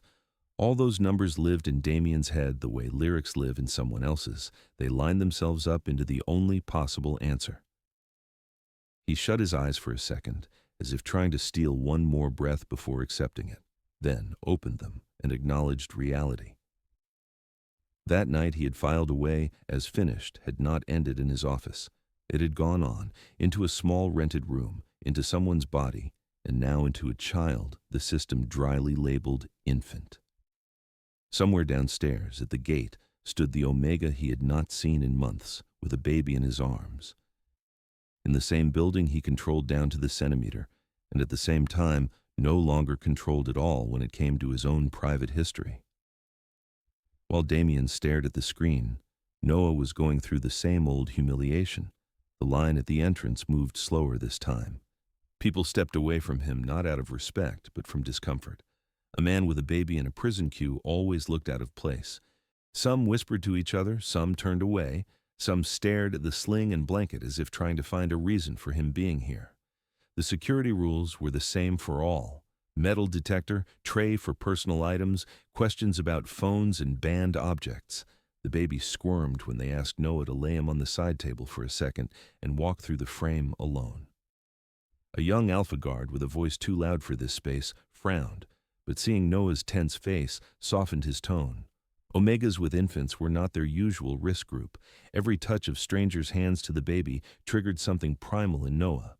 "Don't touch." He kept it on a tight leash. He could not make a scene. Right now he was not a father, but an inmate's relative who had to endure the procedure and get inside. After the search they gave them passes with different colored stripes, one for the adult, one, special, attached to a tiny band around the baby's wrist. On it, dry letters summed up Noah's entire universe. Infant, male, accompanied. The corridors met them with the same hum as always. Too bright light, disinfectant, footsteps on tile. But now there was one new, almost invisible smell cutting through it. Milk, baby skin, cheap detergent with a persistent scent. That smell did not belong in a space used to sweat, tobacco, and metal. A few guards, catching sight of them, instinctively softened their expressions. Some had kids of their own. Some had Omegas at home. They all had the same unwritten rule. You don't take it out on babies, no matter how much everything else grates. But their eyes also showed caution. Any unusual element in a closed system could mean trouble. On the way to the family visiting room, Noah felt every second like a step on thin ice. He did not know what was happening with Jamie at that exact moment, did not know whether Hayes had agreed to see him, did not know how the Alpha would react to the child. The only thing he knew was that there was no turning back now. Even if they sent him away at the door, something irreversible had already happened. The prison had seen him with a baby. That meant the system and its warden would, sooner or later, connect the dots. At the same time, one floor up, Damien did something he had not done in a long time. He finished a document halfway through and pushed it aside like trash he couldn't yet throw out, but no longer took seriously. He picked up the printed internal report about Noah's visit, ran through the words Omega, infant, relative of inmate Harper, again. Irritation he had buried long ago stirred under his ribs, at himself, at the system, at people who thought some decisions had no consequences, at the habit of building harsh principles by night, stepping over them quietly by day, and then being shocked when reality came back carrying what you tried to ignore. By protocol, he did not have to get involved. An inmate's relative had arrived. They would be taken to the family room, given a few minutes at a table under cameras, then led out. There was no official reason for him to be there in person, but nothing about this story had stayed by the book for a long time. He got up sharply, pushing his chair back harder than usual. The papers on the edge of the desk shivered. An employee passing in the doorway stepped aside on instinct. He knew that particular straight line in the warden's stride meant all questions should wait. On the way to the visiting block, Damien caught his reflection in the dark glass of a window. The same silhouette, broad shoulders, perfectly fitted uniform, hard jaw. Only his eyes had changed. There was a shadow there now, a mix of irritation and something else he was not yet ready to name. He barely heard the noise of the prison. He had lived in that background too long. Orders, metal clanging, distant shouting, doors sliding. All of it was just an ambient track. On the foreground, there was only one point. The room where an Omega sat with a child, a man he had once led into his office for completely different reasons. Noah, meanwhile, waited. The family room for visits with children differed from the regular one only in a few details. Instead of a long row of tables, it had a few separate zones with low chairs. In the corner stood an old but still intact crib. A faded poster of a cartoon animal hung on the wall. It was supposed to create the illusion of a softer environment, but the smell was still prison. The baby, tired from the road and the harsh light, first turned his head, clinging to everything new with his eyes. Then he started to fuss, to whimper quietly. Noah took out the bottle, automatically checked the temperature of the milk, pulled the child closer. His hands moved on learned muscle memory. His head was full of only one thing: say it in time, make a deal in time, buy at least a chance for Jamie. He tried to imagine how he would start the conversation, but his thoughts kept scattering. Every prepared phrase sounded false in his head, too dramatic, too begging, too accusatory. Any wording felt wrong. I'll just say, they want to transfer him. He won't survive it and you know it, he thought, squeezing the bottle until his knuckles went white. I'll say I am not asking for a miracle, just protection. Just that they don't turn him into a scapegoat. He did not allow himself to think about the child at all. That subject was like a bomb with a slow fuse. Touch it too early and it would blow up and destroy everything he had come here for. Time stretched. The clock on the wall ticked too loudly. A few other relatives with scheduled visits were talking in low voices in the far corner. The guard by the door lazily scrolled his phone feed, now and then throwing a glance at the room. When the mechanical lock in the door clicked, the sound cut his nerves like a shot. The silence thickened almost physically while the handle slowly turned. Noah looked up, expecting to see a familiar guard who marched inmates in and out by the timetable.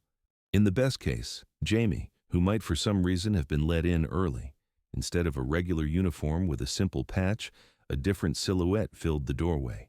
Black formal uniform with epaulettes, a perfectly fitted jacket, the cold, collected gaze of a man used to the air in any room changing when he stepped inside.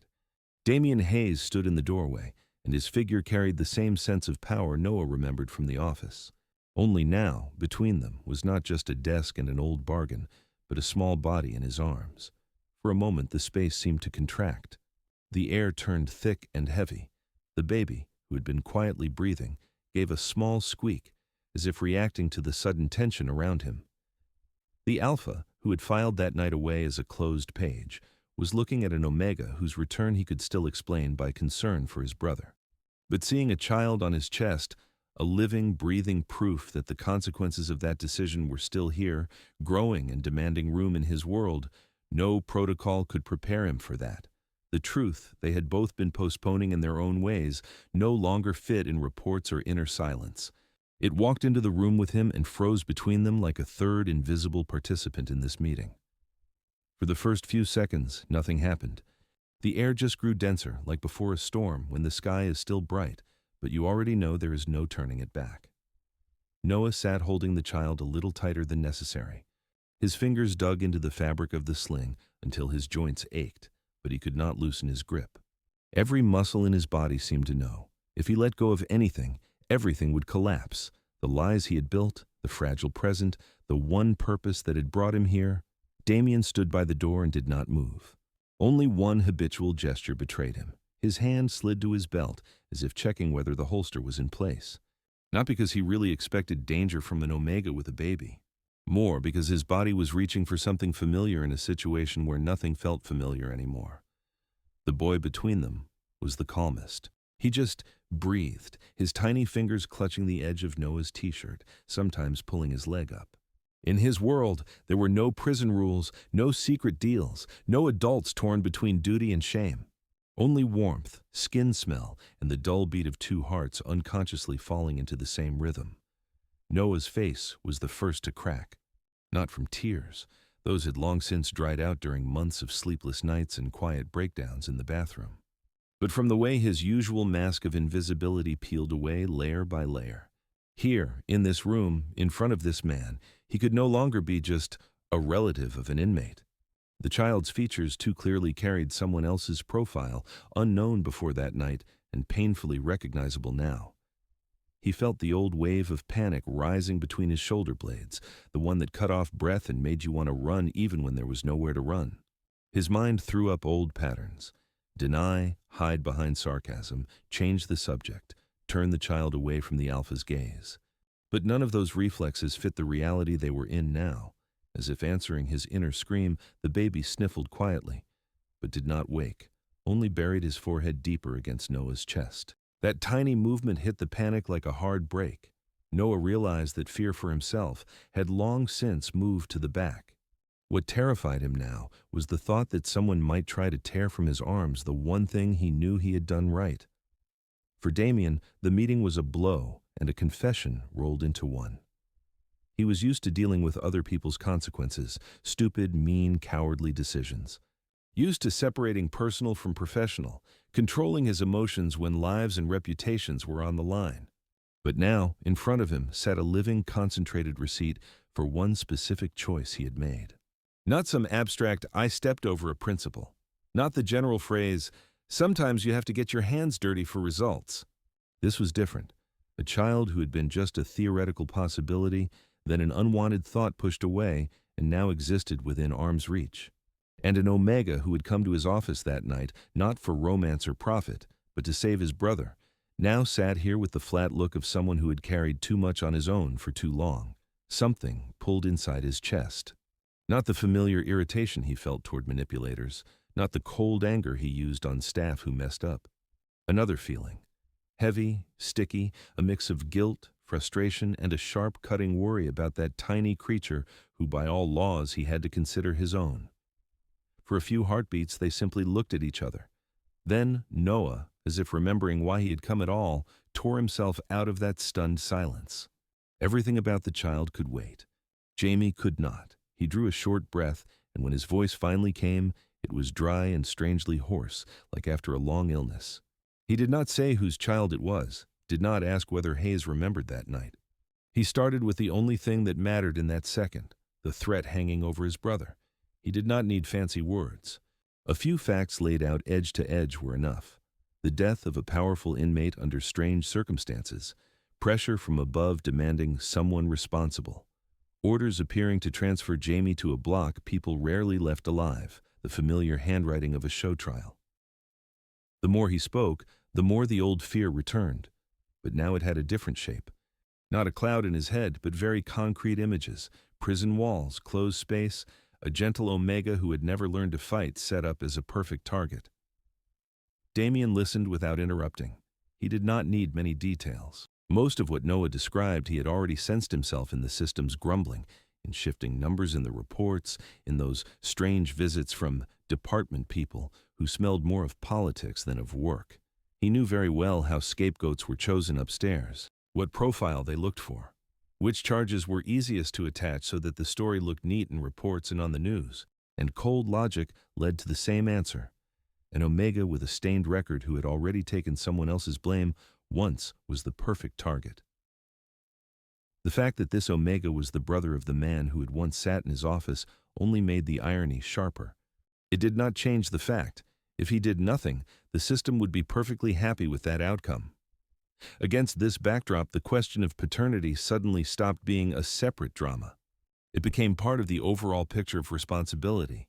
Damien could feel that old, tight sensation rise in him, the state where his alpha instincts and his professional reflexes as warden started to work together. Mine. The thought did not sound romantic at all. It was purely protective. My inmate they were trying to break for statistics.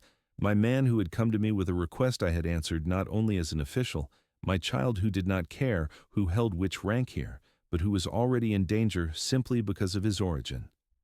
Noah saw his expression change. He watched the distant bureaucratic coolness fade, replaced by something more personal. Not softness, no. A concentrated, dangerous resolve. It was that part of Damien both sides of the wall feared. The part that did not tolerate rigged games, even when they served his own bosses. The part that had forced corrupt staff to resign and crime leaders to grit their teeth and redraw their lines. For the first time, that force turned not only outward, but also back toward something he himself had once done. Inside Noah, his own fight was going on. Part of him hissed, "Don't trust him. He is an alpha, a warden, a piece of the system. For him, you are just a convenient combination of factors."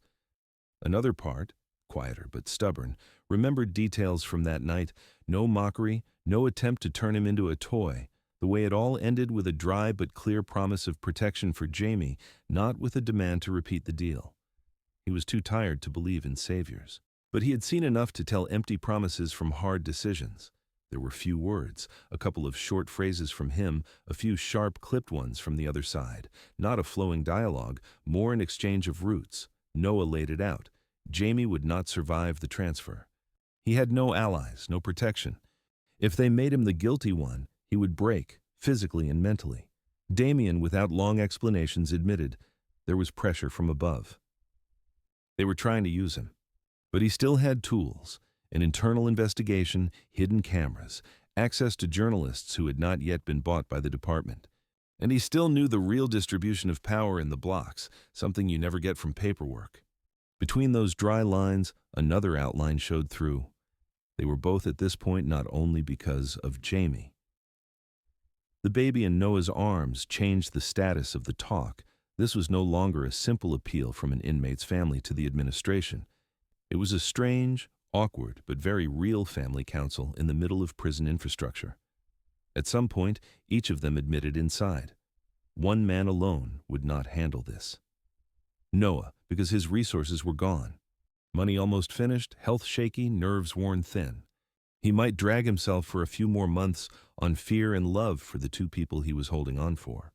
But the system closing in on Jamie was not going to give them those months. Damien, because he realized his war with the department had long since gone beyond a professional dispute. If he let them tear Jamie apart for the sake of an example, he would be signing off not only on another man's destruction, but on a bill that had already come to him in the shape of a small boy with his eyes. In the end, the decision really was simple, and heavy at the same time. They would act together, not in a romantic, heroic sense, not as a couple challenging the world, but as two adults whom life had tied to each other through a chain of mistakes, deals, and one unexpected child. Damien would take the inside front. He already knew which papers to stall, which cameras to review, which witnesses to question himself, and which to talk to in ways the department would not hear about. He knew at what moment to drop real facts into the right journalist's ear to ruin the neat script of, "We found and punished the guilty one." Noah would stay outside. His front was letters, complaints, open offices that were still just barely open. He could speak in the name of the family, even one that had pushed him away. He could work with those few rights groups who had not yet grown tired of crashing into concrete. And most importantly, he could keep Jamie emotionally alive, with parcels, letters, short visits that reminded the inmate he was not forgotten. Nothing of this was written down. No one swore oaths. There were no contracts, no signatures in that visiting room. The whole chapter rested on one inner shift. They both stopped pretending they knew exactly what the right way was. For Noah, this meant admitting he could no longer drag everything alone, hiding the child from the only person who had the right to know and might actually help protect him. For Damien, it meant admitting that the line between professional and personal had been crossed long ago, and trying to rebuild that wall now would not make him strong. It would turn him into a coward. When the visit ended, neither looked relieved. Tiredness lay thick on both faces, but inside that heavy silence, a new note appeared. Not quite hope, more a sense of movement. The static that had pinned each of them in their role for years had cracked. Now they were walking the same very narrow road, each from his own side of the wall, and between them lay not only the inmate brother, but also a small boy, quietly breathing, unaware that his existence had just forced two people to stop being afraid to look each other in the eye. The common enemy had not appeared suddenly. He had always been there, a blurred background, a faceless department whose signatures turned people into numbers and terms. Noah and Damien had simply never looked at it as one concrete opponent. Each had fought his own small local injustices without raising his head. Now the enemy had edges. He showed himself in the dry wording of memos, in the voices of department officials who spoke politely, as if prison were nothing but figures in a report. In their logic, a prisoner's death was a convenient chance to show that the system acts tough and efficiently. They needed someone to blame, alive, weak, without a clan behind him, an Omega whose story fit the script. Jamie was perfect. Inside the prison, the tension felt in small things. Guards became more cautious, exchanged looks more often, fell quiet when Hayes appeared. In the cafeteria, conversations died as soon as someone said the dead inmate's name. In the corridors, men in plain suits with no badges, accompanied by administrators, showed up more and more. Outside, auditors, the commission, as inmates whispered. The official version was already being assembled, a conflict turning into a fight, an accident, an Omega who happened to be in the wrong place at the wrong time. On paper, it looked like carefully chosen phrases. In reality, it was a staged execution. Reading draft reports, Damien saw someone else's handwriting behind them. Where an honest investigator would give details, there were convenient gaps. Where camera footage could clear things up, there were technical errors, a chain of tiny but very consistent coincidences lined up in one direction. He understood that those above wanted one thing: to close the case quickly, show their firm stance, and move on. In that script, Jamie was not even a key piece, just a useful square on the board. An Omega with an existing record, no powerful family, weak health. The public was unlikely to riot if such a man was declared guilty of killing a dangerous criminal. To accept that would be to accept that his position was nothing more than a stamp on other people's decisions. Since that night with Noah, that thought had gone from theory to something else. He had seen too clearly where refusal to take responsibility led. He used everything he could. He requested that Jamie's transfer to the dangerous block be paused, due to a medical check, signed an order for an internal review, citing inconsistencies in the first reports, sent memos upstairs that formally agreed with the department's line, but slipped in conditions. Until the end of the review, subject to confirmation, each move was, in fact, a small act of sabotage. Officials grew annoyed. On the phone, he heard carefully hidden threats. "You understand, Colonel? We all have superiors." In meetings, they politely questioned his loyalty to the common line. Some colleagues who had cheerfully backed his reforms only yesterday now looked away, pretending not to see awkward details. There was another effect, though. His reputation as someone who was not afraid to come down hard on his people and on inmates suddenly worked in his favor. Those who planned to forge documents out in the open now had to think twice. It became harder to draw a clean picture, knowing the warden would not sign just to stay agreeable. Not everyone held. A couple of staff filed for transfers. Others started quietly sabotaging the department's push to speed things up. Not from noble motives, from fear of being the ones blamed later if the truth broke through. Fear, in this case, was a temporary but useful ally. Outside, Noah opened his own front. He started small. He collected all the paperwork on Jamie's old case. Again and again, he reread the file where his brother was listed as guilty in the same drug scam Noah himself had organized. He saw his own name in other people's statements. Younger brother, secondary participant, likely informant. Every phrase sounded like his cowardice, printed out and filed. To move further, he had to do what he feared most, step out in front of people who knew how to ask questions. The rights organization did not come immediately. Most funds lived on grants, wrote nice reports about supporting vulnerable omegas, but could do little when clashing with real power. After a few cold refusals and one gentle but empty, "We'll call you," he almost gave up. The reply from a small group working with Omega inmates came to a long, rambling message he sent in the middle of the night. He didn't pretty it up. Just facts and one confession. The real culprit is me. His finger shook on the send button. It was the first time he had written his guilt down. The answer was short but alive. They invited him for a meeting. Talking to the group's lawyer was worse than any interrogation. He had to spell out everything. How he pulled his brother into the scheme, how Jamie was the one who ended up in the station, how they pressured him. He had to say out loud that he had let his older Omega brother take extra years so he could walk out free. Every word cut, but the lawyer's eyes held no contempt, just tiredness and focus. He had heard stories like this before. In the end, Noah had something he had never had, a position on paper. The lawyer helped him draft a complaint arguing why Jamie must not be sent to a dangerous block while the case was unresolved. He picked apart the legal phrases they could use to demand an independent investigator, pointed out where else they could knock, even if it felt useless. At the same time, another person appeared, a journalist willing to take a risk. He was no star from primetime TV, just a stubborn reporter from a small but honest outlet who had been digging into prison abuse for years. At first, Noah wanted to hide his own role and talk only about his brother. He quickly realized that without his confession, the story would never stand. The system would easily flip it, accusing the family of manipulation. He had to tell the truth again, and accept that if they lost, his name would appear in print not as younger brother trying to save an innocent man, but as the person who had started the chain. The further he went, the more the stakes grew. It was no longer just about Jamie. From the inside, Damien could feel the noose tightening. Department staff came more often now, held interviews with his people behind his back, his desk filled with memos politely questioning whether his methods were still appropriate. At some point, they made it clear they could hang negligence on him too if needed, hinted that every warden's career ends one day, that chairs are not forever. Between the lines, if he stopped resisting, he might quietly retire in a couple of years with a pension and a decent reputation. If he kept pushing, he might be pushed out sooner, without honors. Outside, pressure took other shapes. Twice, coming home with the baby, Noah noticed cars near his building that had never parked there before. 2 clean sedans with dark windows for this area, or anonymous vans whose drivers he never saw, but whose gaze he felt on his back.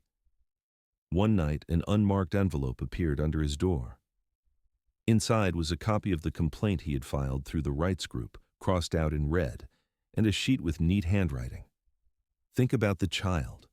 It was not a direct, "We know and we will come for you," but something worse, a reminder of how exposed he was, how easily the problem could be shifted from legal papers to everyday fear. He stood in the kitchen holding that paper and felt everything inside him compress into ice.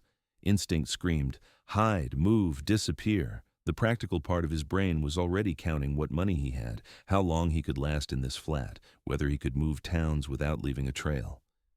Then he looked at his son, sleeping in a makeshift bed of folded blankets.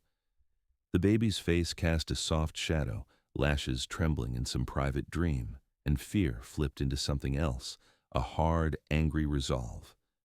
Threats won't stop me anymore, he told himself almost aloud.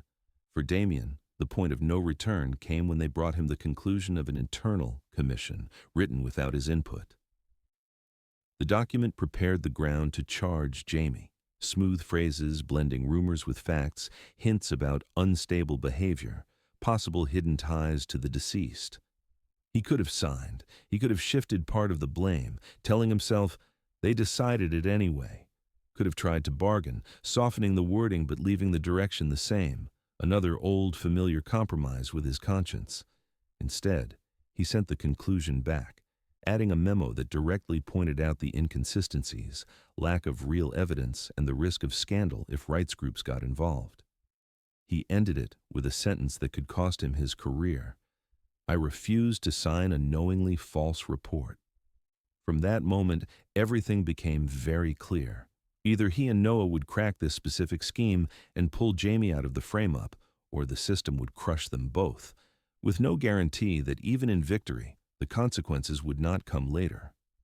Strangely, this clarity brought a kind of inner freedom. Where earlier there had been hopes that maybe it will sort itself out, there was now one hard, frightening line. The common enemy was no longer a fog. He had job titles, offices, surnames at the top of documents. There were only two of them, a warden who had decided not to be just a cog, and an Omega with a child in his arms who had once already let the system swallow someone he loved without a fight.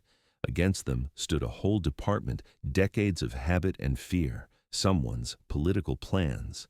The balance looked ridiculous, almost hopeless, but even in that skewed setup, they had one card they had never had before. They were no longer acting blind. Damien knew where the system was soft from the inside. He knew the names of those who would not risk themselves for a pretty report, knew which cameras could be quietly checked, which conversations to record, which facts to leak to the very reporters Noah was now talking to.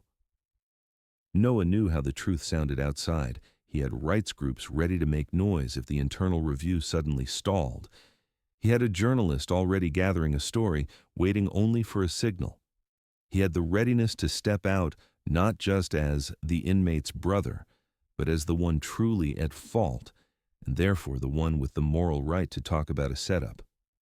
This brought them to the edge of the climax, the point where they had to take a step that could not be taken back. Either together, they would break this scheme and save Jamie, risking everything: career, safety, the fragile trust forming between them.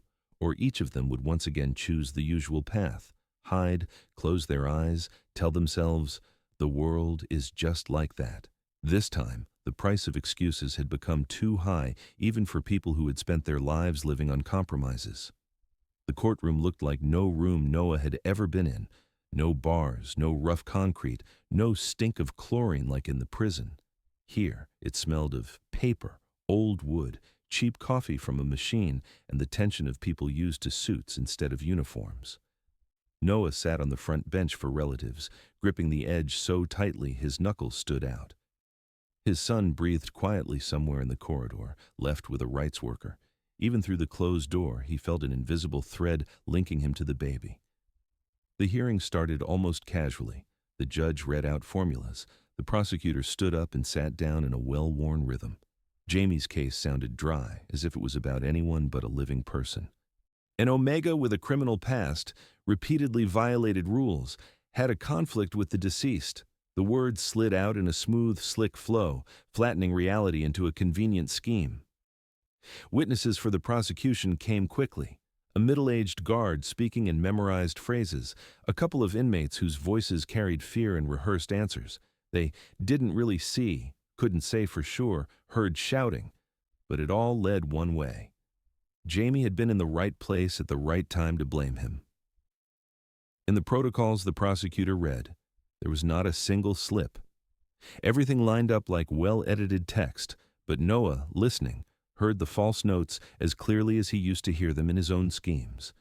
The pauses were too even, the intonations too flat, as if people were reciting, not remembering. The work done beforehand entered quietly, without fanfare. First, the young beta guard stood up, the one who had been torn between losing his job and living with what he had seen. His voice was quiet, He stumbled. His gaze dropped to the floor, but his words were real. He admitted that the first reports had been drawn up under pressure, that he had been told not to go into detail and to sign a version with Jamie as the aggressor. Then another inmate took the stand, gaunt, tense-jawed, eyes anxious. He was silent for a long time, fighting with himself, and then he spoke. He told how the dead man had started the fight, stabbed the other with a shank, how Jamie had tried to separate them and ended up in the middle. He described how afterwards people were asked to forget certain details, and how someone was moved to another block after refusing. Each new testimony knocked a brick from the wall of accusation. The prosecutor tried to attack, to point out contradictions, but the overall picture was already changing. The aggressive Omega in this story more and more often appeared between other people's blows and orders, not in front of them. Even so, as he listened, Noah understood. It was still not enough. All their efforts inside and out rested on shaky ground. Any judge could still decide that the doubts are minor, and the system could mutter that mistakes happen, but the course is right. Something had to break the story not only on paper, but in Noah's own life. The decision had not come in one instant. It had built itself from many small moments, from nights watching his sleeping son and seeing Hayes's lines in his face, from Jamie's letters that never once accused him, from that envelope saying, "Think about the child," and especially from the day the rights lawyer told him plainly, "Without the truth about the past, the court will always see your brother as an easy target." When it was time for the defense to call their witnesses, the room was already tired. The judge rubbed the bridge of his nose. The prosecutor sorted his papers. People in the back benches whispered. That was when Noah stood up. The walk from the bench to the stand felt longer than the whole bus ride to the prison that very first time. Blood was pounding in his ears. The floor swayed under his feet. His fingers were shaking. For a split second, he wanted to sit back down, pretend he was just a relative, just an observer. But the look from the human rights lawyer sitting across the aisle and Damien's heavy, focused gaze from the area reserved for officials reminded him there was nowhere left to retreat. He stated his name, his connection to Jamie. For the court, that wasn't enough. The judge needed to hear why he was here and why he had suddenly appeared only now. And then Noah began to speak. He didn't dress anything up, didn't soften the wording, and didn't try to reframe his actions as noble motives. He told how he had worked at the warehouse, how he'd given in to a proposal to run a medication scam, how he'd pulled his older brother into small jobs, insisting it was safe. He described the night the police came for him, and why somehow Jamie ended up at the station instead, and the decision Jamie made when he saw that his little brother was facing real prison time. He said out loud what he'd been running from for years, even in his own thoughts. Jamie went to prison instead of him, and he went with Noah's silent consent. Because the lawyers, the well-wishers, and the system itself had whispered that one of you would have had to anyway, that a soft-natured Omega will adapt more easily. Because at that time, Noah himself was terribly desperate to stay free. Silence fell over the courtroom. Even the prosecutor stopped shuffling papers for a moment. This confession was a bomb not only for the case, but for the entire picture everyone was used to. A convenient prisoner, a convenient crime, a convenient order of things. Now it became clear that the starting point of the whole chain was not just Jamie's mistake, but a whole tangle of someone else's cowardice, pressure, and injustice. He said something the court did not expect to hear from an Omega with a child in his arms, that he was ready to bear punishment for his actions. Not today, not in this room, but in principle. Because otherwise, his brother's story would remain just someone else's statistic. Someone in the back rows let out an audible breath. For some, in that moment, he became a traitor who had dragged everyone into his drama. For others, he became a man who had finally stopped hiding behind other people's backs and behind the status of weak. The judge did not comment, but his gaze changed. Formal detachment was replaced by attention. The defense lawyer stepped in at the right time, helping to translate the emotional confession into legal language. He stated that all previous testimony in the medication case needed to be reviewed, and that the impact of that case on Jamie's current status was critical. He mentioned that the appropriate motions had already been filed. Noah's fate as a potential future defendant was taken outside the scope of this trial, but hung in the air as a heavy promise. The case of the inmate's death, meanwhile, finally cracked. The beta guard's testimony, the inmate's account, the internal inconsistencies in the reports, and the fact that the person whose criminal past had been so conveniently used had originally ended up in prison through a dubious scheme. All of this formed a picture that even the most obedient judge could not ignore without consequences. Damien sat in his seat, feeling the idea of an impeccable career slowly crumble inside him. Every time Noah spoke about the system he was afraid of, Damien heard himself in those words as well. He knew all too well how easily a warden could become just another signature under a false sentence. And for the first time in many years, the inner voice that always calculated risks fell quiet. One thought remained: I won't let them take him again. When the judge retired to the deliberation room, the courtroom stirred. Some people argued in whispers, some checked their phones, some just sat staring at a single spot. For Noah, that break felt like an eternity. He thought of his son behind the door, of Jamie waiting somewhere for the escort, of the fact that with his confession he had staked not only their freedom, but also the fragile support he had finally found in recent months. The verdict came without dramatic music or pauses. Just words that began as usual, formulas, then suddenly veered away from the path the system was used to. The court announced that the charge in the inmate's death could not be upheld. Witness testimony and the violations uncovered during the investigation did not allow Jamie to be named the initiator of the conflict. That part of the case was dismissed for lack of sufficient evidence against him. What followed was even more important. The original sentence in the medication case, in light of the new circumstances in Noah's confession, was sent back for review. Until that review was complete, Jamie was to be released from custody with certain restrictions rather than kept inside the prison walls. The wording was cautious, legalistic, but the meaning was simple. He was getting out. The question of Noah's potential liability was left aside by the court. It was neither forgiveness nor an instant sentence, more like a promise to return to the matter when the case review was complete. But for Noah, that deferred decision felt like a strange relief. He understood that sooner or later he would have to pay. But the main thing was that his brother would not keep paying for him. Standing in the hallway after the hearing, Damien watched the escort lead Jamie out of the courtroom, not toward the prison van, but toward the exit to the street, where human rights workers and his younger brother with a child in his arms were already waiting. In his own story, something shifted at that moment, too. He could see clearly, if tomorrow the department decided his time was up, he would leave this position as a man who had at least once used his power not as a shield for the system, but as a shield from the system. The court did not turn into a fairy tale. It did not absolve everyone at once and did not wipe out corruption in the entire department.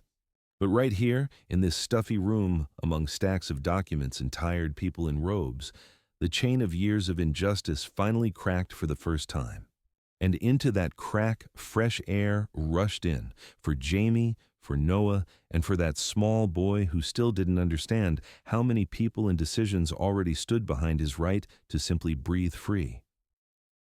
The day of release looked nothing like a celebration. There were no balloons, no banners, no cheering crowd at the gates. There was only a strip of cold gray morning light above the concrete fence, and a narrow path from the checkpoint to the rusty gates, along which people had once been led inside in handcuffs, and now those whom the system had temporarily agreed to release were walking out. Jamie came out holding a plastic bag with belongings that had long since become foreign. His clothes hung on him in a sack, the skin at his collar was too pale, and his eyes, on the contrary, too dark. He walked slowly, as if his legs didn't believe they could choose their own direction. Years served under someone else's sentence sat on his shoulders, visible in the way he held his back, straight, but with a kind of tired caution. Two people were waiting for him at the gate. Noah, who had never found the strength to put on anything festive, stood in his usual old coat, clutching the strap of the baby carrier. Inside, the boy was quietly snuffling, unaware that his family was changing today. When Jamie saw them, disbelief flashed across his face first, as if this were some new cruel joke. Then, a sharp, almost painful joy, mixed with something like envy. The invisible thread between the brothers pulled tight to the limit. Their gaze held everything: the old decision to take the blame, the long visits through glass, the letters where they both left important things unsaid, and the child Jamie still didn't really know about. The reunion could not be easy. Their hug came out awkward, too careful, as if they were afraid to injure each other with one wrong move. Noah felt Jamie's shoulder blades under his hands, the trembling of muscles beneath the thin fabric. Jamie sensed that the boy he had once protected was gone, and that in his place stood another man, tired, a little stooped, carrying a new, heavy burden. Only when the baby shifted in the carrier and gave a thin squeak did the silence crack. The moment stretched, painfully sweet. Jamie stared at the tiny face for a long time, trying to wrap his head around the fact that all this time his sacrifice had not been for a void. There was something of Noah in the child, the expressive line of his mouth, the softness of his cheeks, and something else, foreign, but already recognizable from brief encounters in prison corridors, from the voice of the warden who had once gone against the system for his sake. That realization stirred both bitterness and a strange relief inside him. At least it wasn't for nothing, echoed somewhere deep within, without words. The days after his release did not bring instant relief. Jamie had to learn to live again in a world where no one called into the cell on a schedule, where doors didn't slam at signals, where every decision, from what to have for breakfast to where to walk, was his again. He lost track of time, woke at night to the sound of the elevator, froze when he heard a uniformed voice outside. Sometimes he got irritated with the baby, who cried not by the clock but whenever he wanted. Sometimes, with Noah, who seemed to have lived an entire life while he was locked up. Yet it was in those everyday frictions that the bitterness built up over years slowly started to dissolve. When you stand in the kitchen at night with a bottle in your hand, listening to a child breathe, it's hard to keep seeing yourself only as a victim. Every feeding, every diaper change, every wobbly little smile made the thing he'd once gone to prison for feel a little less abstract. In parallel, Damien was walking his own path. The decisions made in court and before, it did not go without consequences.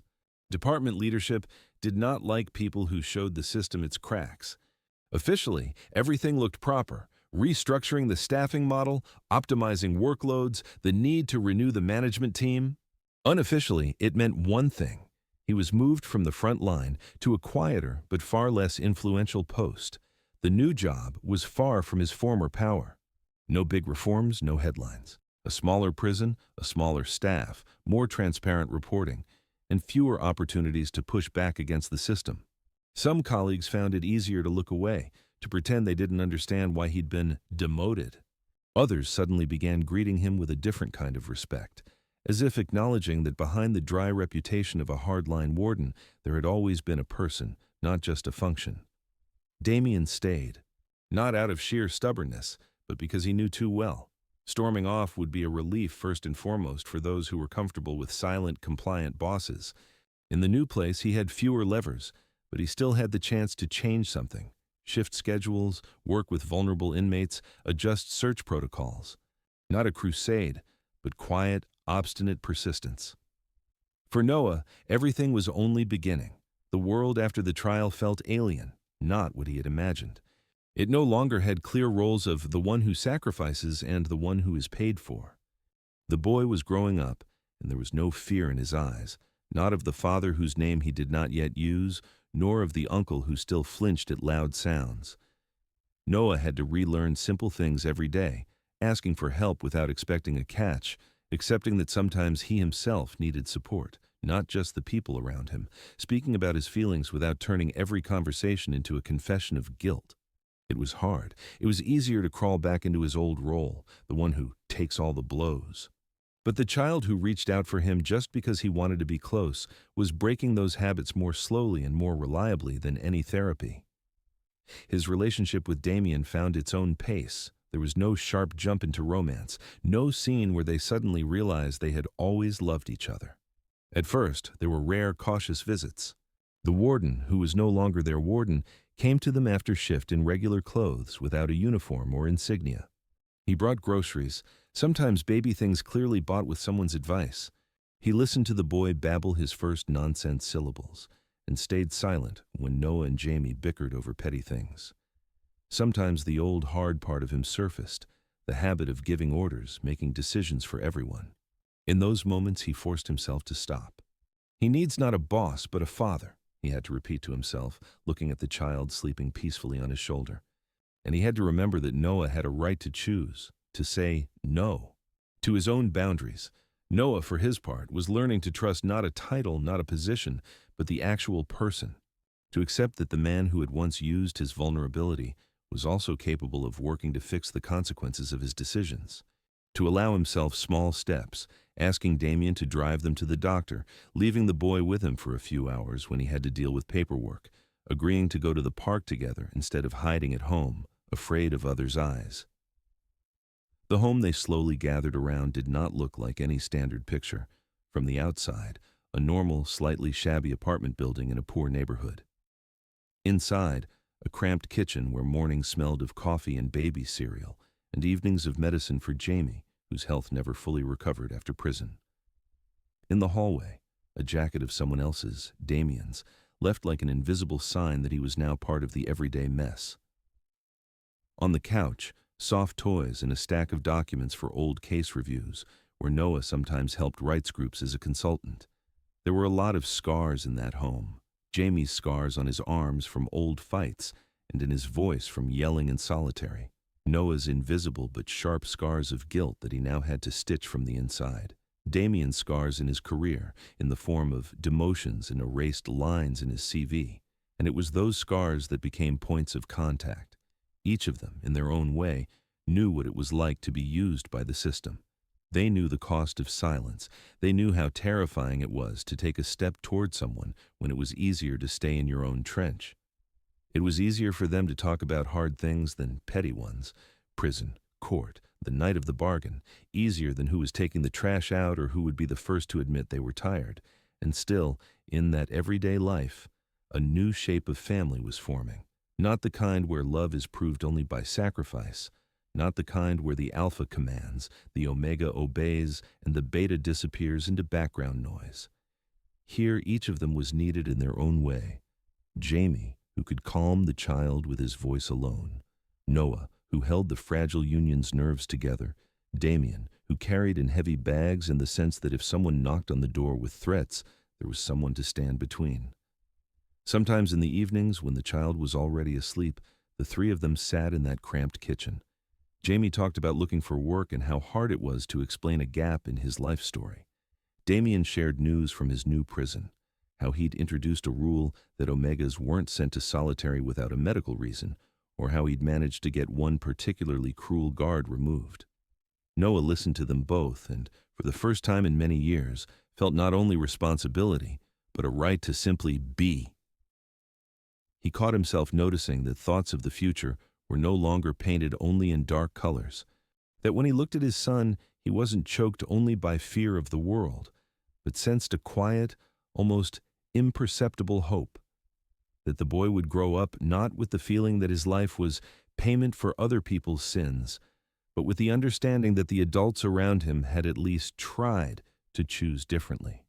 Gently, unhurriedly, he ties every line together. The Omega boy who once went to the warden's office with empty hands, the brother who paid with years in prison, the alpha who used to count only rules and suddenly faced the living consequences of his choices, the child who became not an accident, but the point around which a new reality grew. The narrator reminds the audience that even in the harsh world of Omegaverse, people still have the right to choose how they use power and what they pay for. You can close your eyes and pretend the system is always right. Or you can one day stand in a courtroom and say, "I did this." You can choose not the convenient lie, but the heavy truth. You can, as a warden, risk your career for one inmate.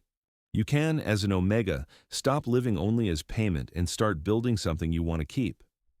And at the very end, the voice asks those who listen to the story to this point to share in the comments which moment touched them the most. Noah's night visit to Damien, the lonely pregnancy, the trial against the system, or that quiet scene where the former warden comes to the house without his uniform and silently takes the child in his arms. There's also the familiar reminder to subscribe to BL Story of Love and turn on notifications so they don't miss the next story of love and survival, about those who fall but still get up and learn to call home not a cage, but a life chosen together.